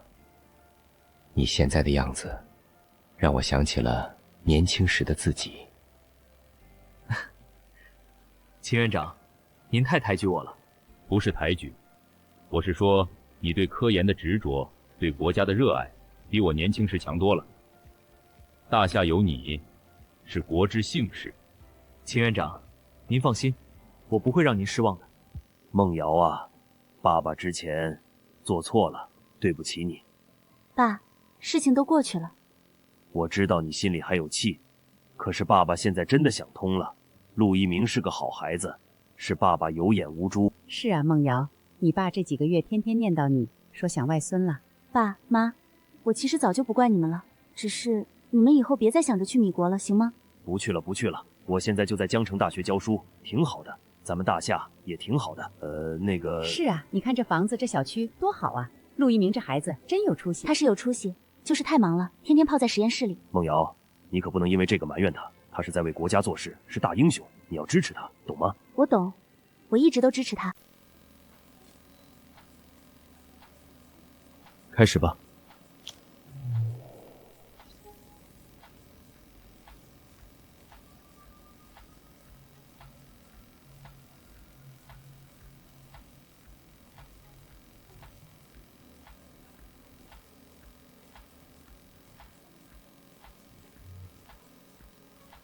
提纯成功，纯度99.99%，成功了！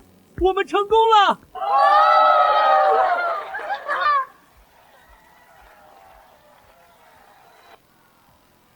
一鸣，好样的，好样的！秦院长，这只是第一步，接下来还有光刻胶、光学镜片，还有很多难关要过。不怕，有你在，我什么都不怕。走，今晚我请客，给你们庆功。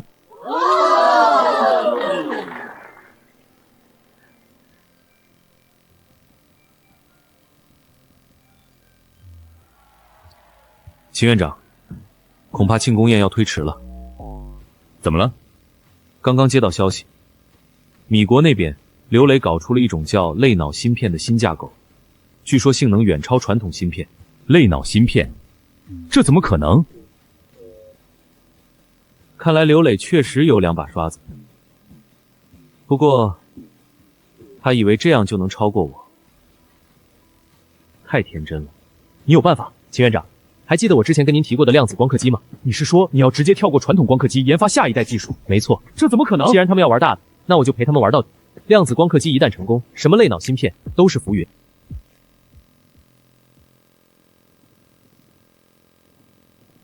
一鸣，你有把握吗？秦院长，您相信前世今生吗？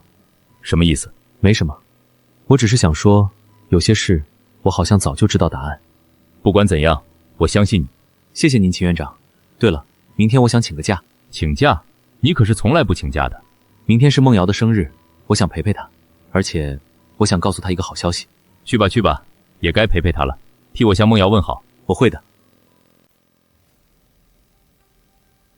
各位，今天召集大家来，是因为情况有变。米国刚刚宣布了芯片禁令 2.0， 这次不是简单的封锁，而是全球范围内的芯片铁幕，所有使用米国技术的公司一律不得与我们大夏合作。这意味着我们连最基础的芯片设计软件都拿不到了，连软件都封锁。这帮米国佬是铁了心要断我们的根。这位是陈万军，我们大夏基础材料研究院的院长。这位是林默，光学领域的青年才俊，刚从德国回来。陆教授久仰大名，材料方面，我们研究院愿意全力配合。陆教授，我在德国就是研究极致光光刻镜片的，终于见到您了。陈院长、林博士，感谢你们。接下来，我们要打一场硬仗。各位请看，这是我们目前面临的3大瓶颈：第一，高纯度硅片，我们已经初步突破；第二，光刻胶，这是陈院长的领域；第三，极致光光刻镜片，这是林博士的专长。光刻胶确实是个难题，目前全球只有日本和德国能生产最高端的光刻胶，我们大夏在这方面的积累几乎是零。极死光镜片更难，一片合格的镜片需要几10道工序，误差不能超过1个原子的大小。这简直比登天还难，再难也要做。秦院长，我申请成立大夏基础科学攻坚计划，整合全国资源，3大方向同时突破。好，我立刻向上面汇报，资金、人才、设备，要什么给什么。陈院长、林博士，从今天起，我们就是战友了。荣幸之至。陆教授，能跟着您干是我的梦想。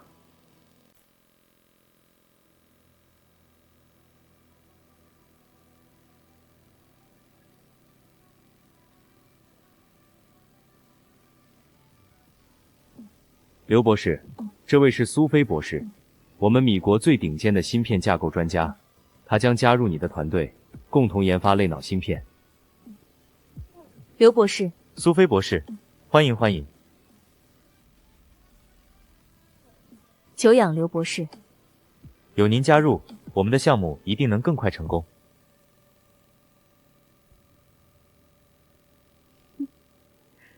这就是你设计的类脑芯片原型，架构倒是新颖，但是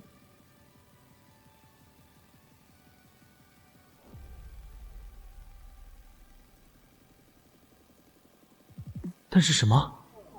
但是你的工艺太落后了。这种结构至少需要3纳米的制程才能发挥出全部性能，而我们目前最先进的制程只有5纳米。那怎么办？威廉姆斯先生，我需要授权启动凤凰计划。凤凰计划，那可是我们米国压箱底的技术。刘博士的架构确实超前，但如果不用最先进的继承，就是一堆废铁。苏菲，你这是在威胁我。您自己选。好，我批准。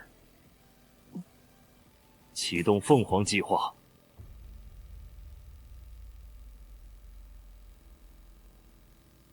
凤凰计划是什么？是我们米国秘密研发了10年的1阿米继承技术，本来打算再藏几年，现在看来，不得不提前了。1纳米，这怎么可能？你以为只有你们大夏有天才？记住，这里是米国。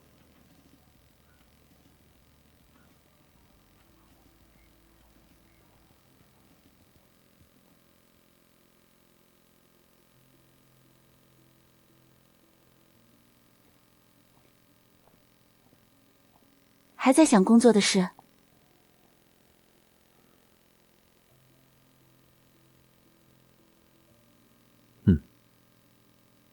今天开会，情况比我想象的还要糟，米国那边可能要出大招了。什么大招？还不清楚，但肯定不简单。刘磊那小子在那边混得风生水起。一鸣，你怕吗？怕？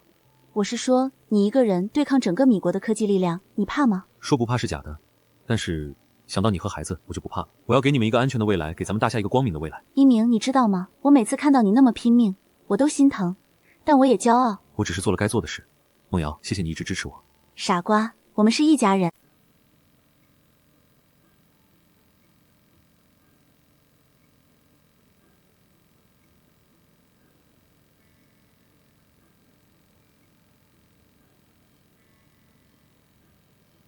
陈院长，第57次实验，光刻胶的均匀度还是不达标。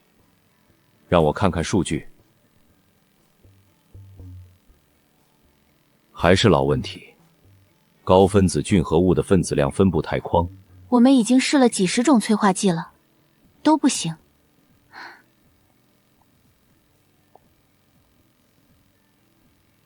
看来常规的化学合成路线走不通。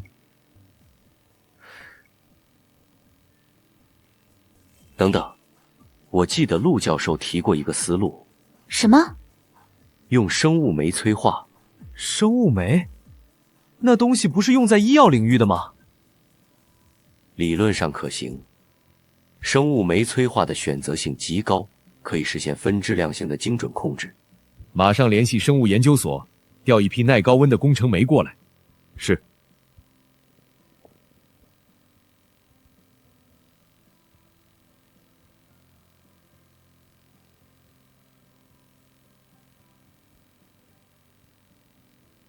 第23次抛光，还是失败了。林博士，这个精度要求实在太高了，误差不能超过1个原子，这怎么可能做到？不是做不到，是我们的方法不对。德国人用的是离子束抛光，但我们没有那套设备，所以我们得另辟蹊径。那套设备是禁运的，我们根本买不到。买不到，就自己造。小张，把离子源的数据调出来，我们自己设计一台。自己设计？陆教授说过，没有人能卡我们的脖子。除非我们自己认输。开始吧。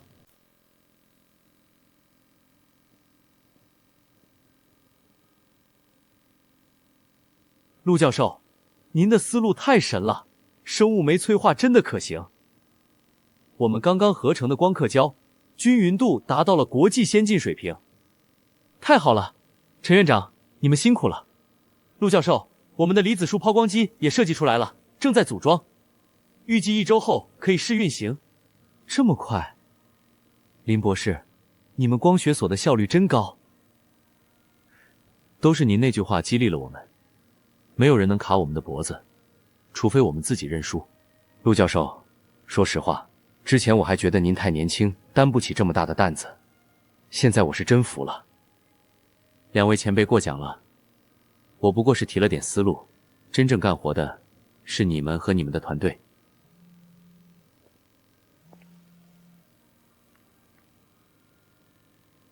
什么？好，我马上到。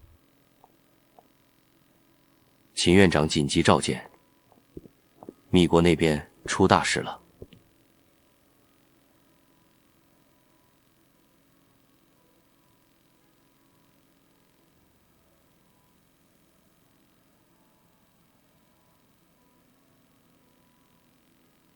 刚刚收到确切情报，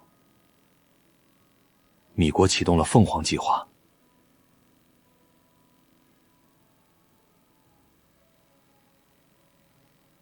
他们突破了1纳米进程技术。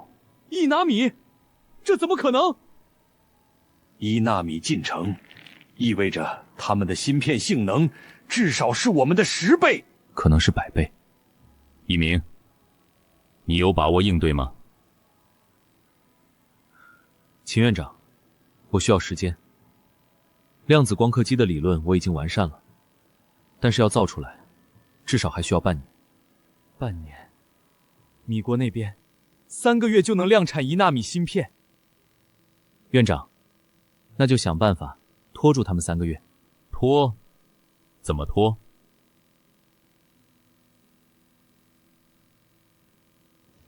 秦院长，您听说过技术迷雾吗？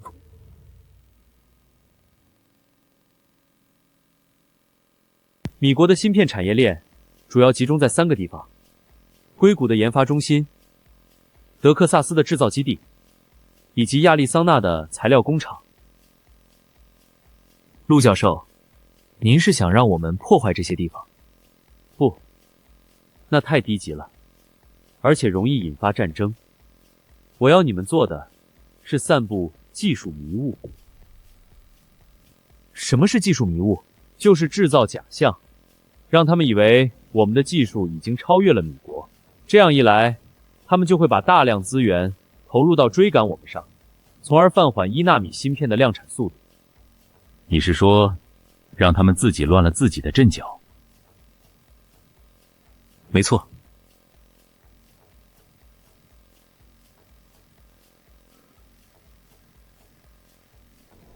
我已经准备了一份假图纸，上面是我故意设计的错误路线。只要这份图纸被他们偷走，他们至少会浪费3个月的时间。可是，他们会上当吗？如果是别人，可能不会，但如果是刘磊，他一定会。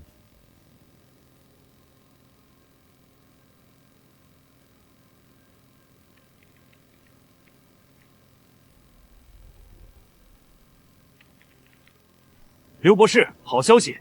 我们安插在大夏的线人偷到了陆一鸣的最新研究资料。真的？快给我看看！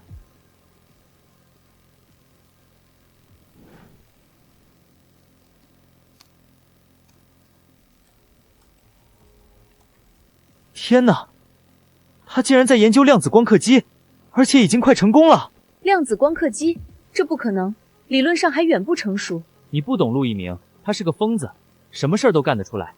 你看，这是他设计的量子纠缠光源，如果真的能实现，我们的1纳米晶筹就是个笑话。这份资料有点奇怪。有什么奇怪的？陆一鸣的东西就是这样，天马行空，但偏偏能成。威廉姆斯先生，我们必须马上调整方向，全力研发量子光刻机，否则会被他甩开。可是，凤凰计划已经投入了上千亿，如果不调整，那上千亿就白花了。您自己选。好，我听你的。暂停凤凰计划，集中所有资源攻关量子光刻机。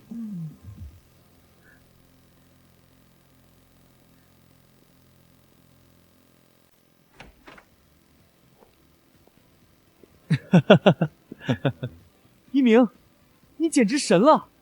情报部门刚刚传来消息，米国那边果然上钩了，他们已经暂停了凤凰计划，全力攻关你那份假图纸。刘磊这个人自负又自卑，他总想证明比我强，所以看到我的进展，一定会急不可耐地追上来。这就是所谓的知己比知彼，百战不殆啊！一鸣，你给咱们争取了至少3个月的时间。秦院长，这3个月我们必须争分夺秒。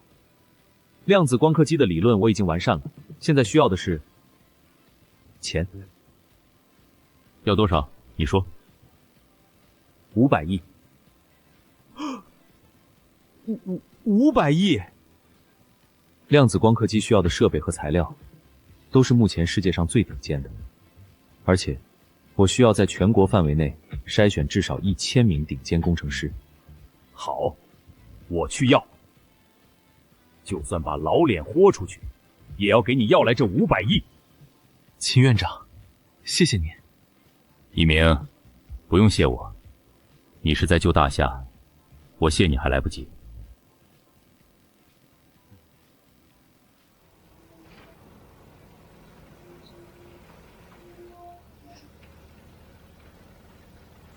陆教授，那边就是量子光刻机的主厂房，预计2个月内封顶。这边是配套的镜片加工车间，这边是材料合成车间。林博士，辛苦你们了，这么短的时间能推进到这一步不容易。比起您在实验室里熬的那些夜，我们这不算什么。对了，陆教授，有个问题想请教你。你说，量子光刻机的核心是量子纠缠光源，这个理论上确实可行，但实际操作中量子态非常脆弱，一点点干扰都会导致退光源。我们怎么保证光源的稳定性？问得好，这个问题我考虑了整整1个月。你看，这是我设计的量子屏蔽罩，用多层烧导材料构建一个绝对0度的环境，理论上可以隔绝一切外界干扰。天才，简直是天才！陆教授，我终于知道您为什么能成功了。为什么？因为您总能把最复杂的问题用最简单的方式解决。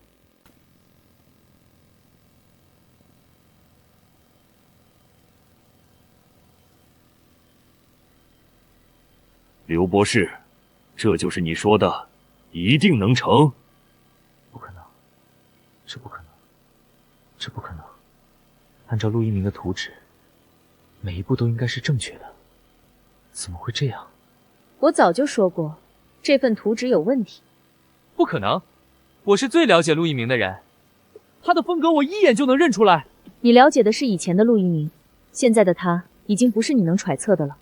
威廉姆斯先生，我们被骗了，这份图纸是陆一鸣故意放出来的诱饵。什么？我们投入了上千亿，就这么打了水漂？怎么会这样？不会的，我不相信。刘博士，承认吧，你输给陆一鸣了，而且输得很彻底。我没有输，我怎么可能输给那个专科废物？刘磊，我是米国海归硕士，我是天才，我是天才，我是……够了，刘博士，因为你错误的判断，米国损失了上千亿，浪费了3个月的时间。从现在起，你被解雇了。不，你们不能这样！我为你们做了那么多，我还有用？你做的那些，现在看都是笑话。保安，保安，送他出去。我还有用，我还有。威廉姆斯先生，现在怎么办？重启凤凰计划，另外，给我盯紧大厦那边，一有风吹草动，立刻报告。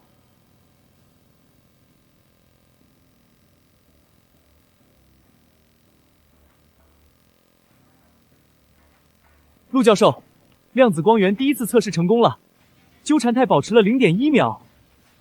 0.1秒，比理论预期的长了1倍，不错。陆教授，按照这个进度，我们真的能在3个月内造出量子光刻机。不能掉以轻心，米国那边发现被骗后，一定会全力加速凤凰计划。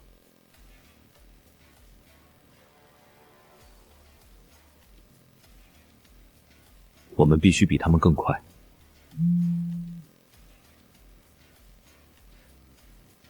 什么？好，我马上到。大家继续，我有急事。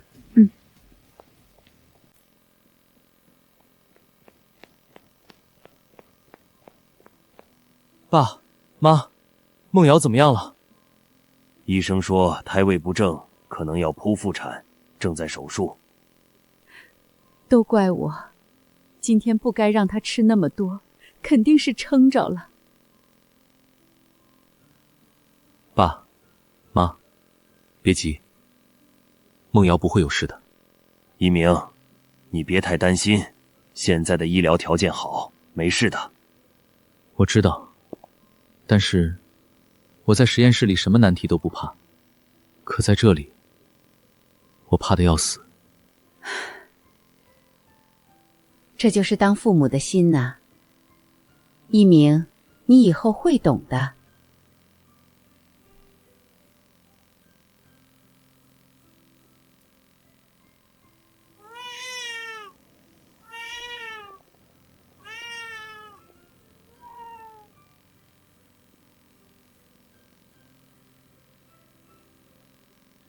恭喜你，是个男孩，6斤8两，很健康。给我看看。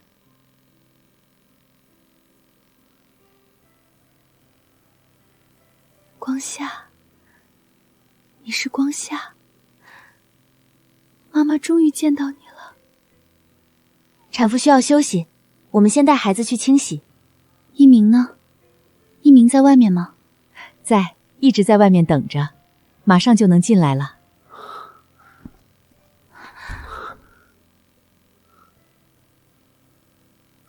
梦瑶，你没事吧？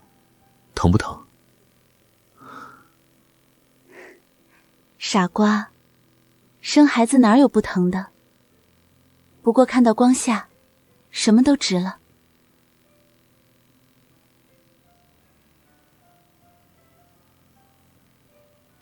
谢谢你，梦瑶，谢谢你给我生了个儿子。你给他取名光夏。从今天起，它就是咱们大夏的光。对，它是光，是咱们家的光，也是大夏未来的光。一鸣，你都看了1个月了，还没看够？看不够，怎么都看不够。爸，你说他怎么这么小，这么软？你当年生下来的时候，比他还要小呢。一鸣，快看，他醒了，他在看你。光夏，我是爸爸。这才1个月就会笑了，这孩子聪明啊！那当然，随我闺女。梦瑶，他笑了，他对我笑了，因为他知道，他有个好爸爸。是秦院长。怎么了？米国那边，凤凰计划提前成功了，他们已经开始量产1纳米芯片。梦瑶，我想去搞科研。去吧。什么？我知道你想说什么，国家需要你，去吧。家里有我，有爸妈。梦瑶，你是大夏的脊梁，小光有我照顾，你尽管去。好，等我回来。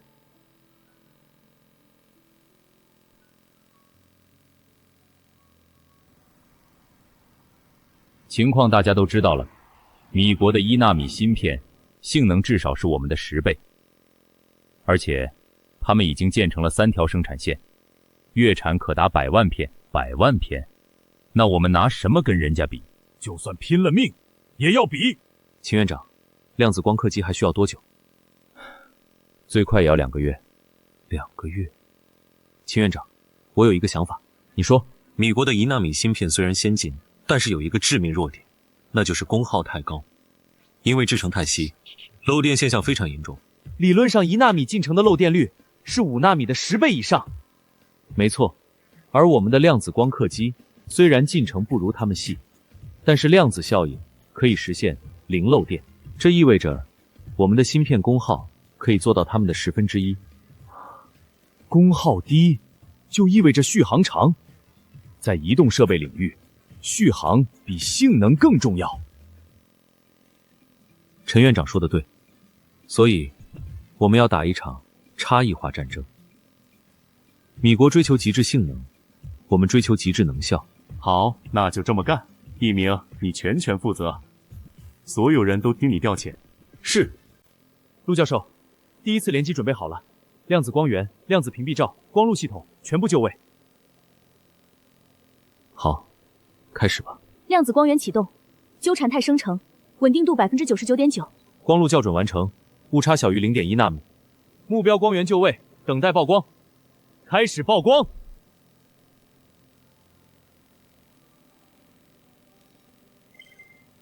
成功了，陆教授，我们成功了！成功了，我们真的成功了。一鸣，我听说成了。好啊，一鸣，你做到了，你做到了。各位，今天我要宣布一个重大消息。经过3个月的艰苦攻关，以陆一鸣教协为首的大夏科研团队成功研发出世界上第1台量子光刻机。这台量子光刻机意味着我们大夏的技术正式迈入世界顶尖行列，从此以后再也不会被人卡脖子。陆一鸣，谢谢大家。但我想说，这个成功不是我一个人的功劳，是陈万庭院长的材料团队，是林默博士的光学团队，是无数日夜奋战在一线的科研人员共同创造了这个奇迹。更重要的是，我要感谢一个人，我的妻子李梦乔。在我最艰难的时候，是她一直在背后支持我。在我儿子出生的那一刻，我本该陪在他身边，但他却对我说：“温家需要你，去吧。”梦瑶，谢谢你。光夏，爸爸给你，给咱们大夏争光了。梦瑶，你怎么来了？这么大的日子，我怎么能不来？光夏，看，那是爸爸，爸爸是大英雄。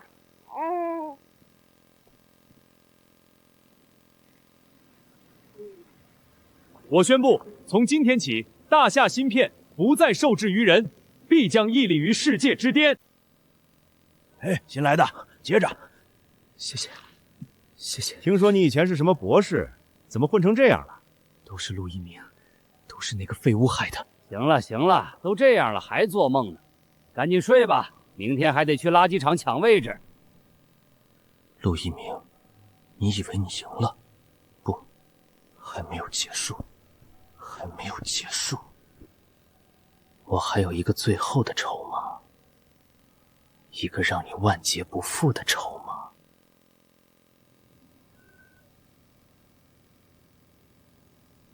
陆教师，第一批量子芯片已经下线了，良品率达到了95%。很好，比预期的还要高。3个月前我们还在为光刻胶发愁，现在居然已经量产了。陆教师，您真是神人。陈院长，不是我神，是咱们的团队神。没有你们，我一个人什么都做不成。秦院长紧急召见，生产线这边你们盯着。眼镜蛇，一个国际黑客组织，专门从事网络攻击和技术偷取。他们曾经多次对全球各国的核心科研机构发动攻击。刘磊那种人怎么会和黑客组织扯上关系？如果他真的加入了眼镜蛇，那接下来他们很可能会对我们发动网络攻击，目标是窃取量子光刻机的核心技术。秦院长，我请求加强生产线的网络安全防御。另外，我需要一支顶尖的网络安全团队。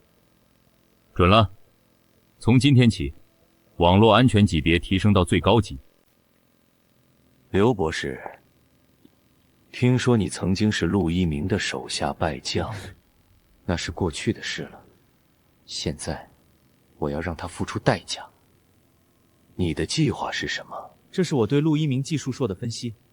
他的量子光刻机虽然先进，但有一个致命弱点：量子态的稳定性依赖于超导环境。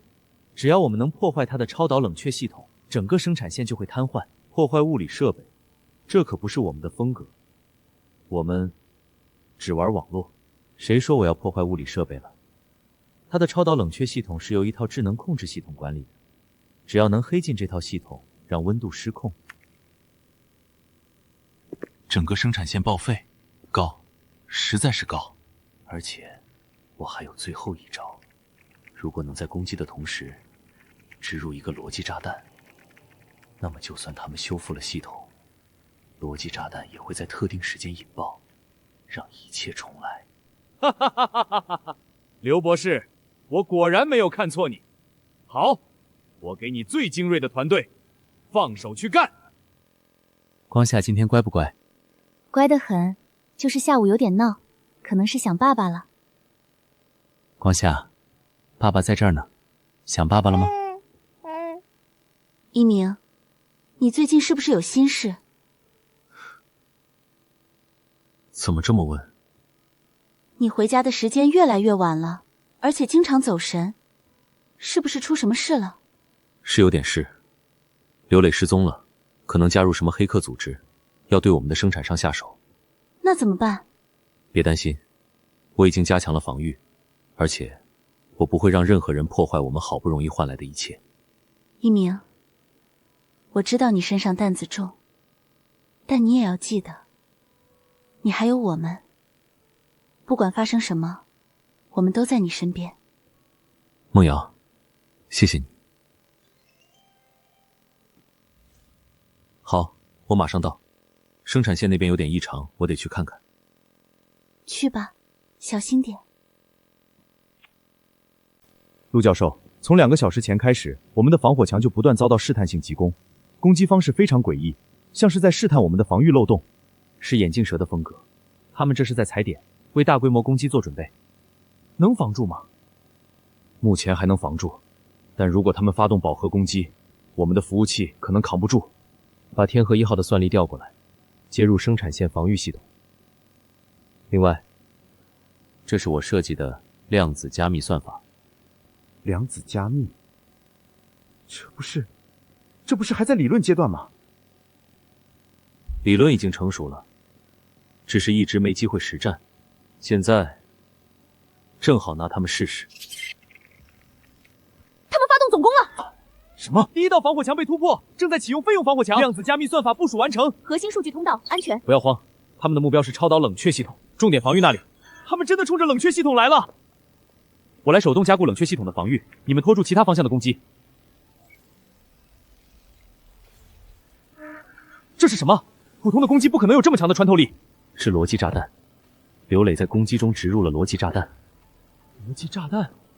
那就算我们防住了，它也会潜伏在系统里，随时引发。那就把它找出来，就地拆除。陆教授，已经3个小时了，您休息一下，换我来。不行，这颗罗多基炸弹的设计思路我很熟悉，只有我能找到它。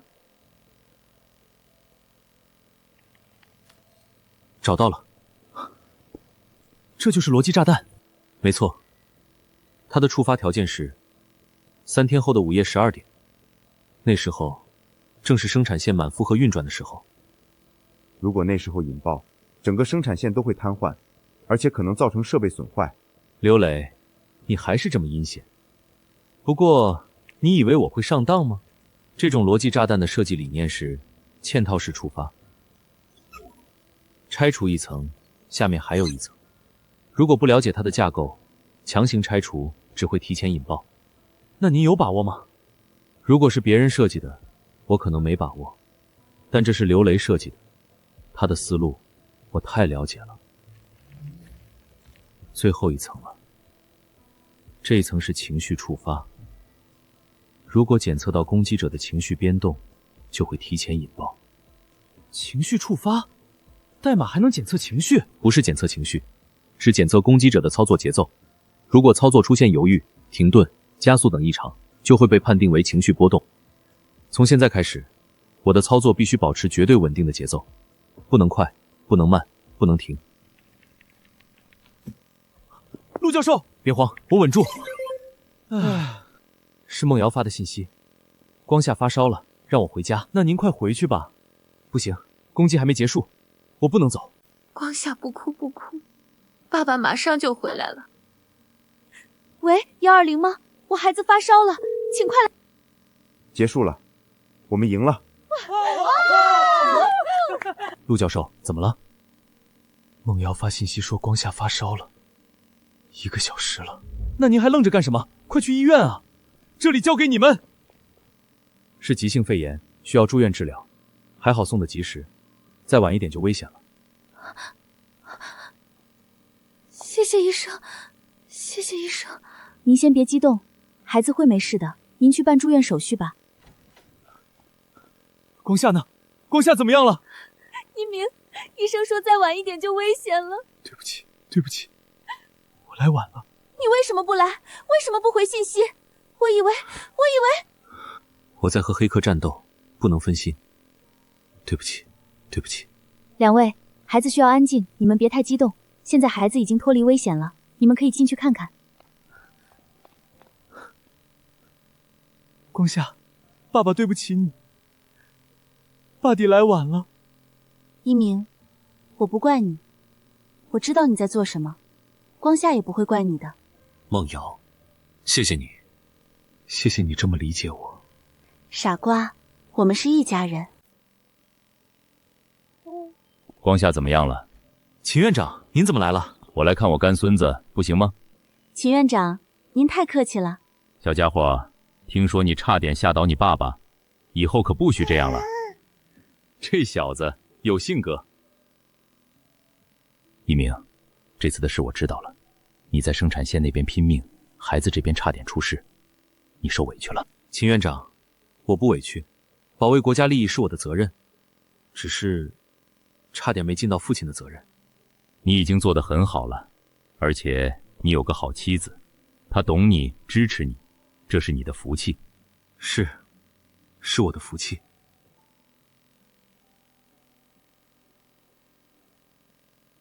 对了，有件事要告诉你，刘磊那边，我们追查到他的位置了。在哪里？还在米国，但是眼镜蛇组织的基地非常隐蔽，我们的情报人员正在想办法渗透。另外，根据截获的情报，刘磊并没有因为这次失败而放弃，他正在策划更大的阴谋。什么阴谋？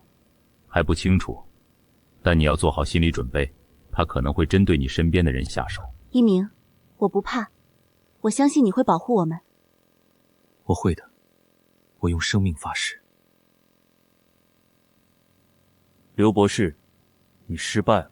我低估他了，他居然能在那种情况下保持冷静，拆除了我的逻辑炸弹。失败就是失败，你知道我们组织的规矩，失败是要付出代价的。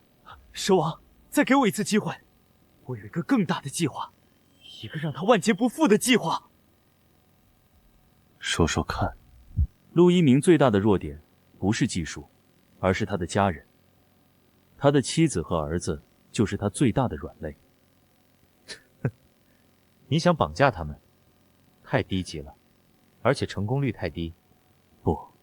不是绑架，是借刀杀人。据我所知，大夏内部有一个潜伏了多年的间谍网络，代号暗影。如果能联系上他们，让他们在关键时刻出手。你是说，让大夏人自己对付大夏的英雄？没错，这样一来，就算出了事，也查不到我们头上。刘博士，你果然够狠。好，我给你权限去联系暗影。记住，这一次，只许成功，不许失败。陆一鸣，这次我要让你尝尝失去一切的滋味。陆教授，第二批量子芯片的良品率达到了98%，已经超过了米国的1纳米芯片，而且功耗只有他们的1/10。现在全球的移动设备厂商都在抢着要我们的芯片，这是大家的功劳。不过不能骄傲，米国那边不会善罢甘休，他们一定会想办法反扑。您说的对。对了，秦院长让我转告您，安全部门已经加强了对您家人的保护。从现在起，梦瑶姐和光雅出门都会有人暗中跟随。那就好，谢谢秦院长。什么？好，我马上来。生产线那边出了点问题，我得去看看。陆教授，第3号量子光源突然失控，导致设备过载，还好发现及时，没有造成更大损失。原因查清楚了吗？很奇怪，所有数据都显示正常，但设备就是突然失控了，像是被什么干扰了一样。干扰？不可能，我们的屏蔽系统能隔绝一切外界干扰。这是什么？像是焊接的痕迹。可是这台设备是全新出厂的，不应该有焊接。马上调出这台设备的出厂记录，还有安装记录。另外，封锁现场，任何人不得进出。陆教授，您怀疑？我怀疑有人潜入了生产线，对设备动了手脚。经过调查，这台设备的焊接痕迹是在安装之后留下的，也就是说，有人在我们眼皮底下对核心设备进行了破坏，而且破坏手法非常专业，如果不是设备失控，根本发现不了。查出来是谁干的吗？生产线每天进出的人太多，很难锁定具体目标，但可以肯定，这不是普通的小偷小摸，而是有预谋的破坏行动。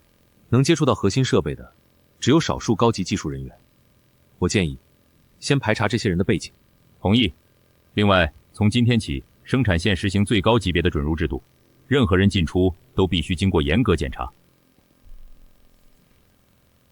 是暗影，暗影，一个潜伏在我们内部多年的间谍网络，我们追查了很多年都没能彻底清除。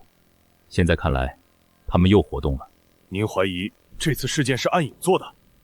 很有可能，而且他们的目标可能不只是破坏生产线。你是说，一鸣，从现在起，你的家人必须24小时保护。另外，你本人也要提高警惕，他们可能会对你下手。我不怕他们对我下手，但我绝不允许他们伤害梦瑶和光夏。一鸣，发生什么事了？有人在针对我们，可能是刘磊勾结了国内的间谍组织。生产线已经出过一次事了，我担心他们会对你们下手。那你呢？你怎么办？我有保镖跟着，没事。倒是你和光夏，从明天起暂时不要出门了，需要什么让保镖去买。好，我听你的。光夏，爸爸对不起你，刚出生就让你跟着担惊受怕。一鸣，你别这么说，你是在保护我们，也是在保护大夏。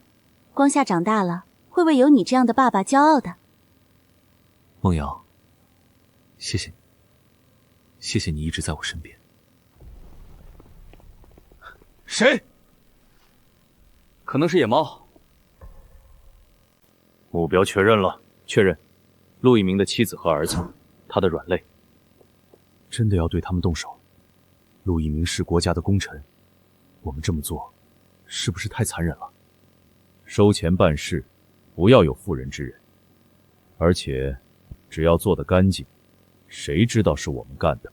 没错，事成之后，我们拿着钱远走高飞，谁也别想找到我们。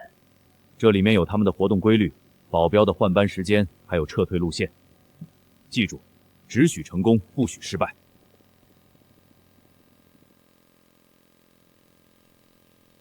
外面一切正常。收到。光夏，你看，2个叔叔在保护我们呢，他们都是好人。有人袭击，快进里屋！出来，知道你们在外面。催泪71。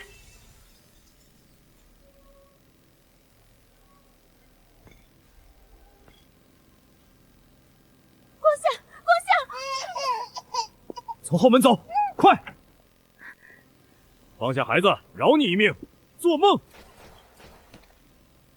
我拖住他们，你快跑！可是你，快跑！梦瑶，快上车！一鸣，追，不能让他们跑了！光夏，你怎么样？一鸣，我好害怕，我以为再也见不到你了。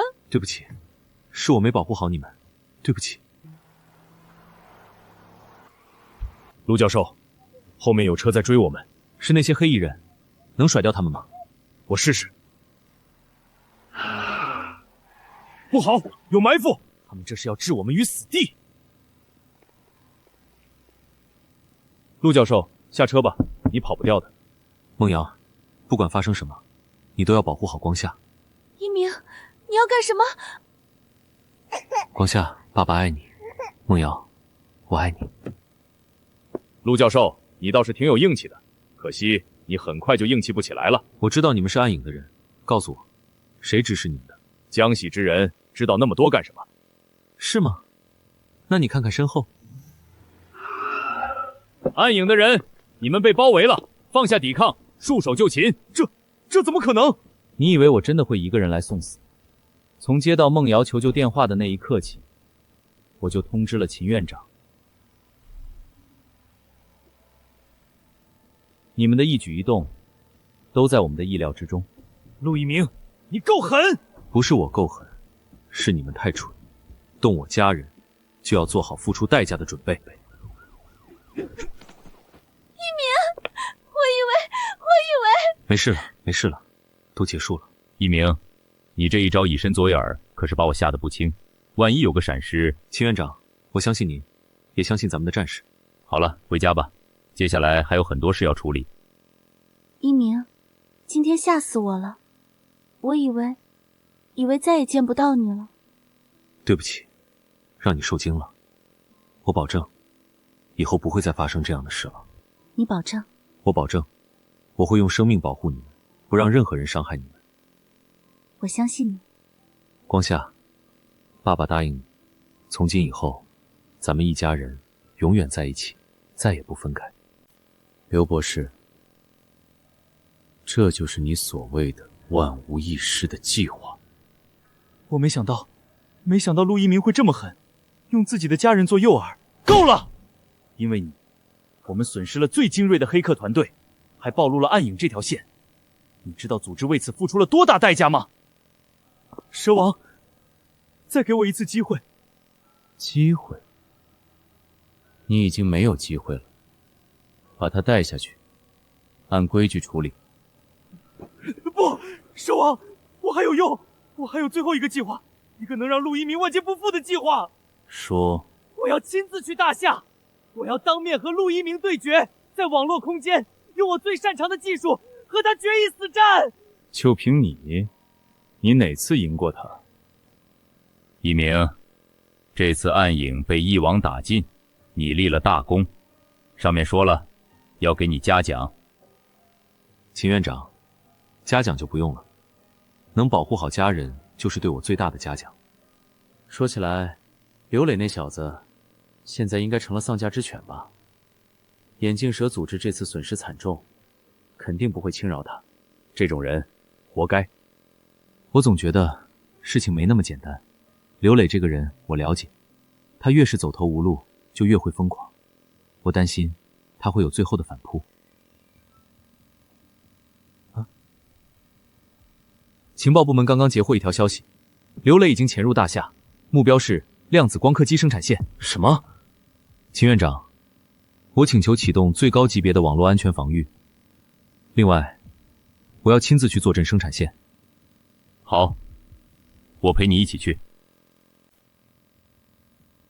刘博士，这里的网络环境太差了，攻击速度会受到很大影响。没关系，我设计的病毒不需要高速网络，它只需要一个接入点。接入点？什么接入点？这是量子光刻机生产线的网络动路图，我研究过。他们的核心控制系统虽然防御严密，但有一个致命的漏洞：员工使用的个人终端。我的病毒就能顺着这个终端潜入核心系统。可是，生产线肯定有严格的规定，禁止员工使用个人终端吧？规定是死的，人是活的。我已经调查过了，生产线的技术主管有个上大学的女儿，而他女儿最近正好在找一个实习机会。你是说，用他女儿做饵？没错。只要他女儿收到一封实习录取通知的邮件，点开附件，并读就进去了。刘博士，您真是太狠了！陆一鸣，这次我要让你亲眼看着自己辛辛苦苦建立的一切毁于一旦。陆教授，我们已经按照您的要求升级了所有防火墙，应该没问题了吧？防火墙只能防住常规攻击。刘磊这个人最擅长的就是不按常理出牌。陆教授，有情况。是攻击吗？是试探。他在找我们的漏洞。找到了，就在本市。秦院长，锁定刘磊的位置了，在东城区的一栋废弃大楼里，请立即派人抓捕。你们继续监控，我去会会他。陆教授，您一个人去？放心，我不是一个人，秦院长的人会配合我，而且我想当面问问他，为什么要走到这一步。陆教授，我们已封锁了整栋大楼，里面有3个人，应该就是刘磊和他的同伴。能强攻吗？不行，他们在大楼里布置了炸药，一旦强攻可能会引爆。那就让我进去。什么？不行，太危险了。刘磊要的是我，我进去，他才有可能放弃抵抗。而且，我想和他谈一谈。可是，相信我，我有分寸。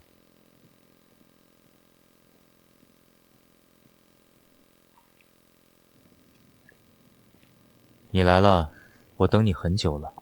刘磊，收手吧，外面都是我们的人，你跑不掉的。跑？我本来就没打算跑，我今天来就是要和你做个了断。陆一鸣，你知道我有多恨你吗？从小到大，我一直是别人眼中的天才，可遇到你之后，一切都变了。所有人都夸你，所有人都在捧你，我呢？我成了你的陪衬，成了你的笑话。刘磊，没有人想让你当陪衬，是你自己太执着于和别人比较。少跟我说教！你知道我为了证明自己付出了多少吗？我背叛国家，背叛家人，给米国人当狗，结果呢？他们像扔垃圾一样把我扔了。那是你自己选的路。对，是我自己选的，所以今天我要结束这一切。看见了吗？这是我花了3年时间写的。只要我按下回车键，所有设备都会失控、爆炸、化为灰烬。你疯了？那里有几百名工人。疯了？对，我是疯了，被你逼的。陆一鸣，我要让你眼睁睁看着自己的一切毁于一旦，就像你毁了我一样。等等，怎么？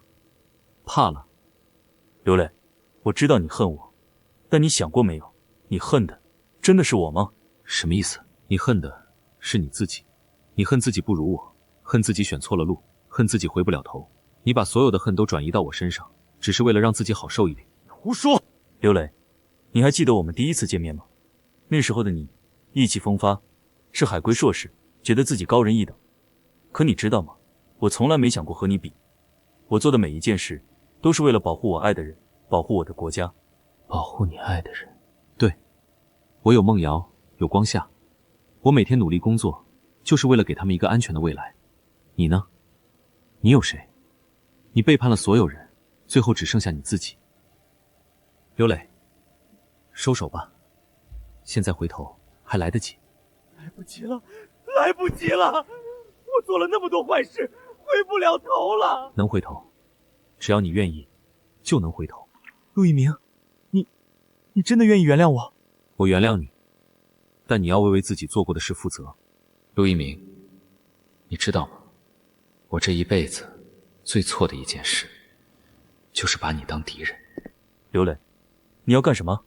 放心，不是引爆，是销魂。这是我最后的赎罪。刘磊，你在干什么？快走！我拖住他们！叛徒，去洗吧！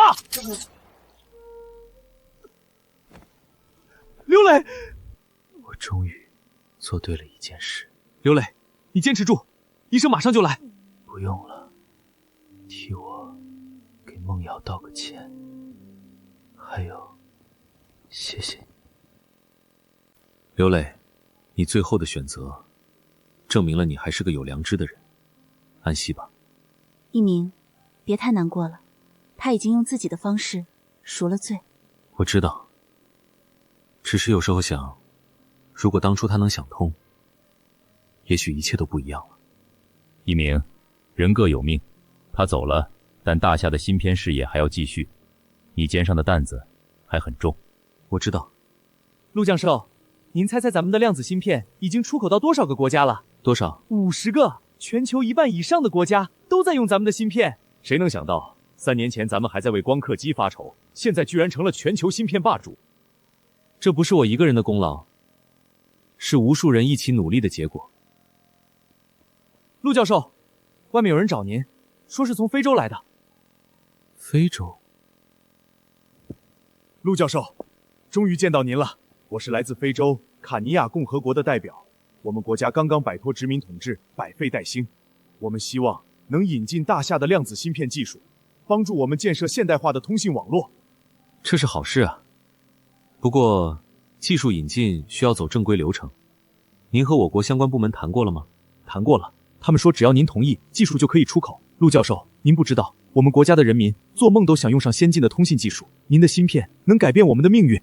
你们必须自己培养技术人才，不能永远依赖进口。我可以派专家去帮你们培训，但最终要靠你们自己。陆教授，您不愧是伟大的科学家，我代表我国家人民感谢您。各位来宾，各位朋友，今天我们在这里隆重举行大夏芯片产业全球峰会。3年前，我们还在为被人卡脖子而发愁。3年后的今天，我们的量子芯片已经出口到全球100多个国家。这一切离不开一个人的贡献，他就是陆一鸣教授。谢谢大家，但我必须说，这个成就不是我一个人的，是无数科研人员、工程师、工人，是每一个为芯片事业付出过的人共同创造的。3年前，有人问我为什么要研究光刻机，我说为了娶媳妇儿，大家都笑了。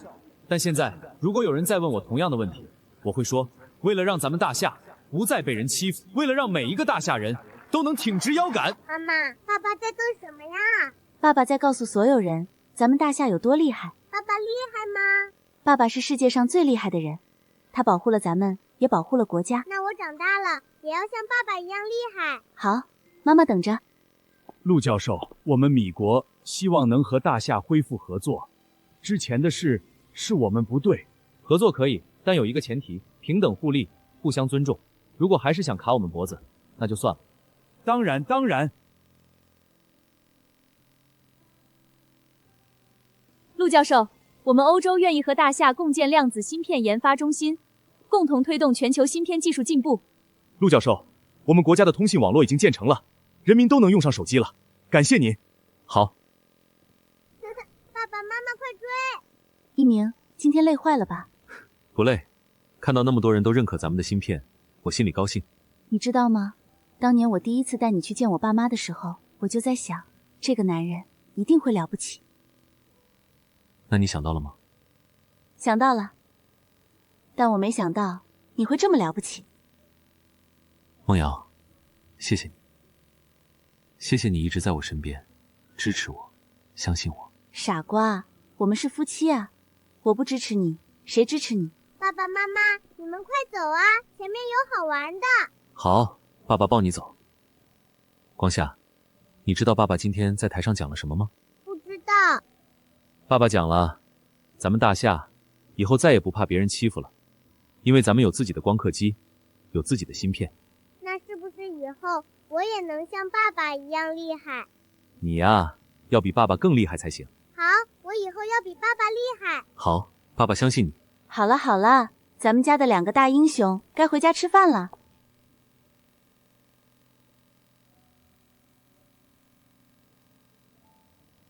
陆爷爷，您当年研究光刻机的时候，真的只是为了娶媳妇儿吗？是啊，就是为了娶媳妇儿。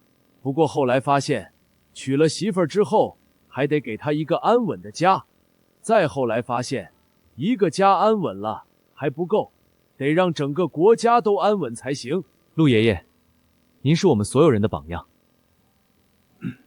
什么榜样不榜样的，我就是个普通人，做了该做的事。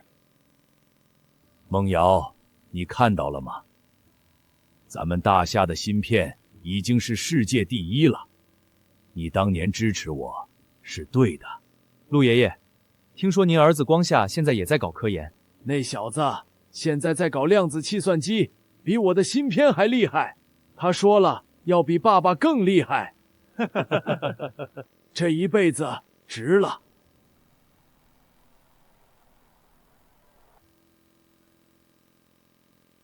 一鸣，今天怎么又去荣誉室了？带几个年轻人去看看，让他们知道咱们这一代人是怎么走过来的。一转眼都这么多年了。是啊，都这么多年了。孟瑶，谢谢你陪了我一辈子。傻瓜，我不陪你，谁陪你？今天，大夏量子芯片正式突破了再次刷新世界纪录，这标志着我国在量子计算领域取得了重大。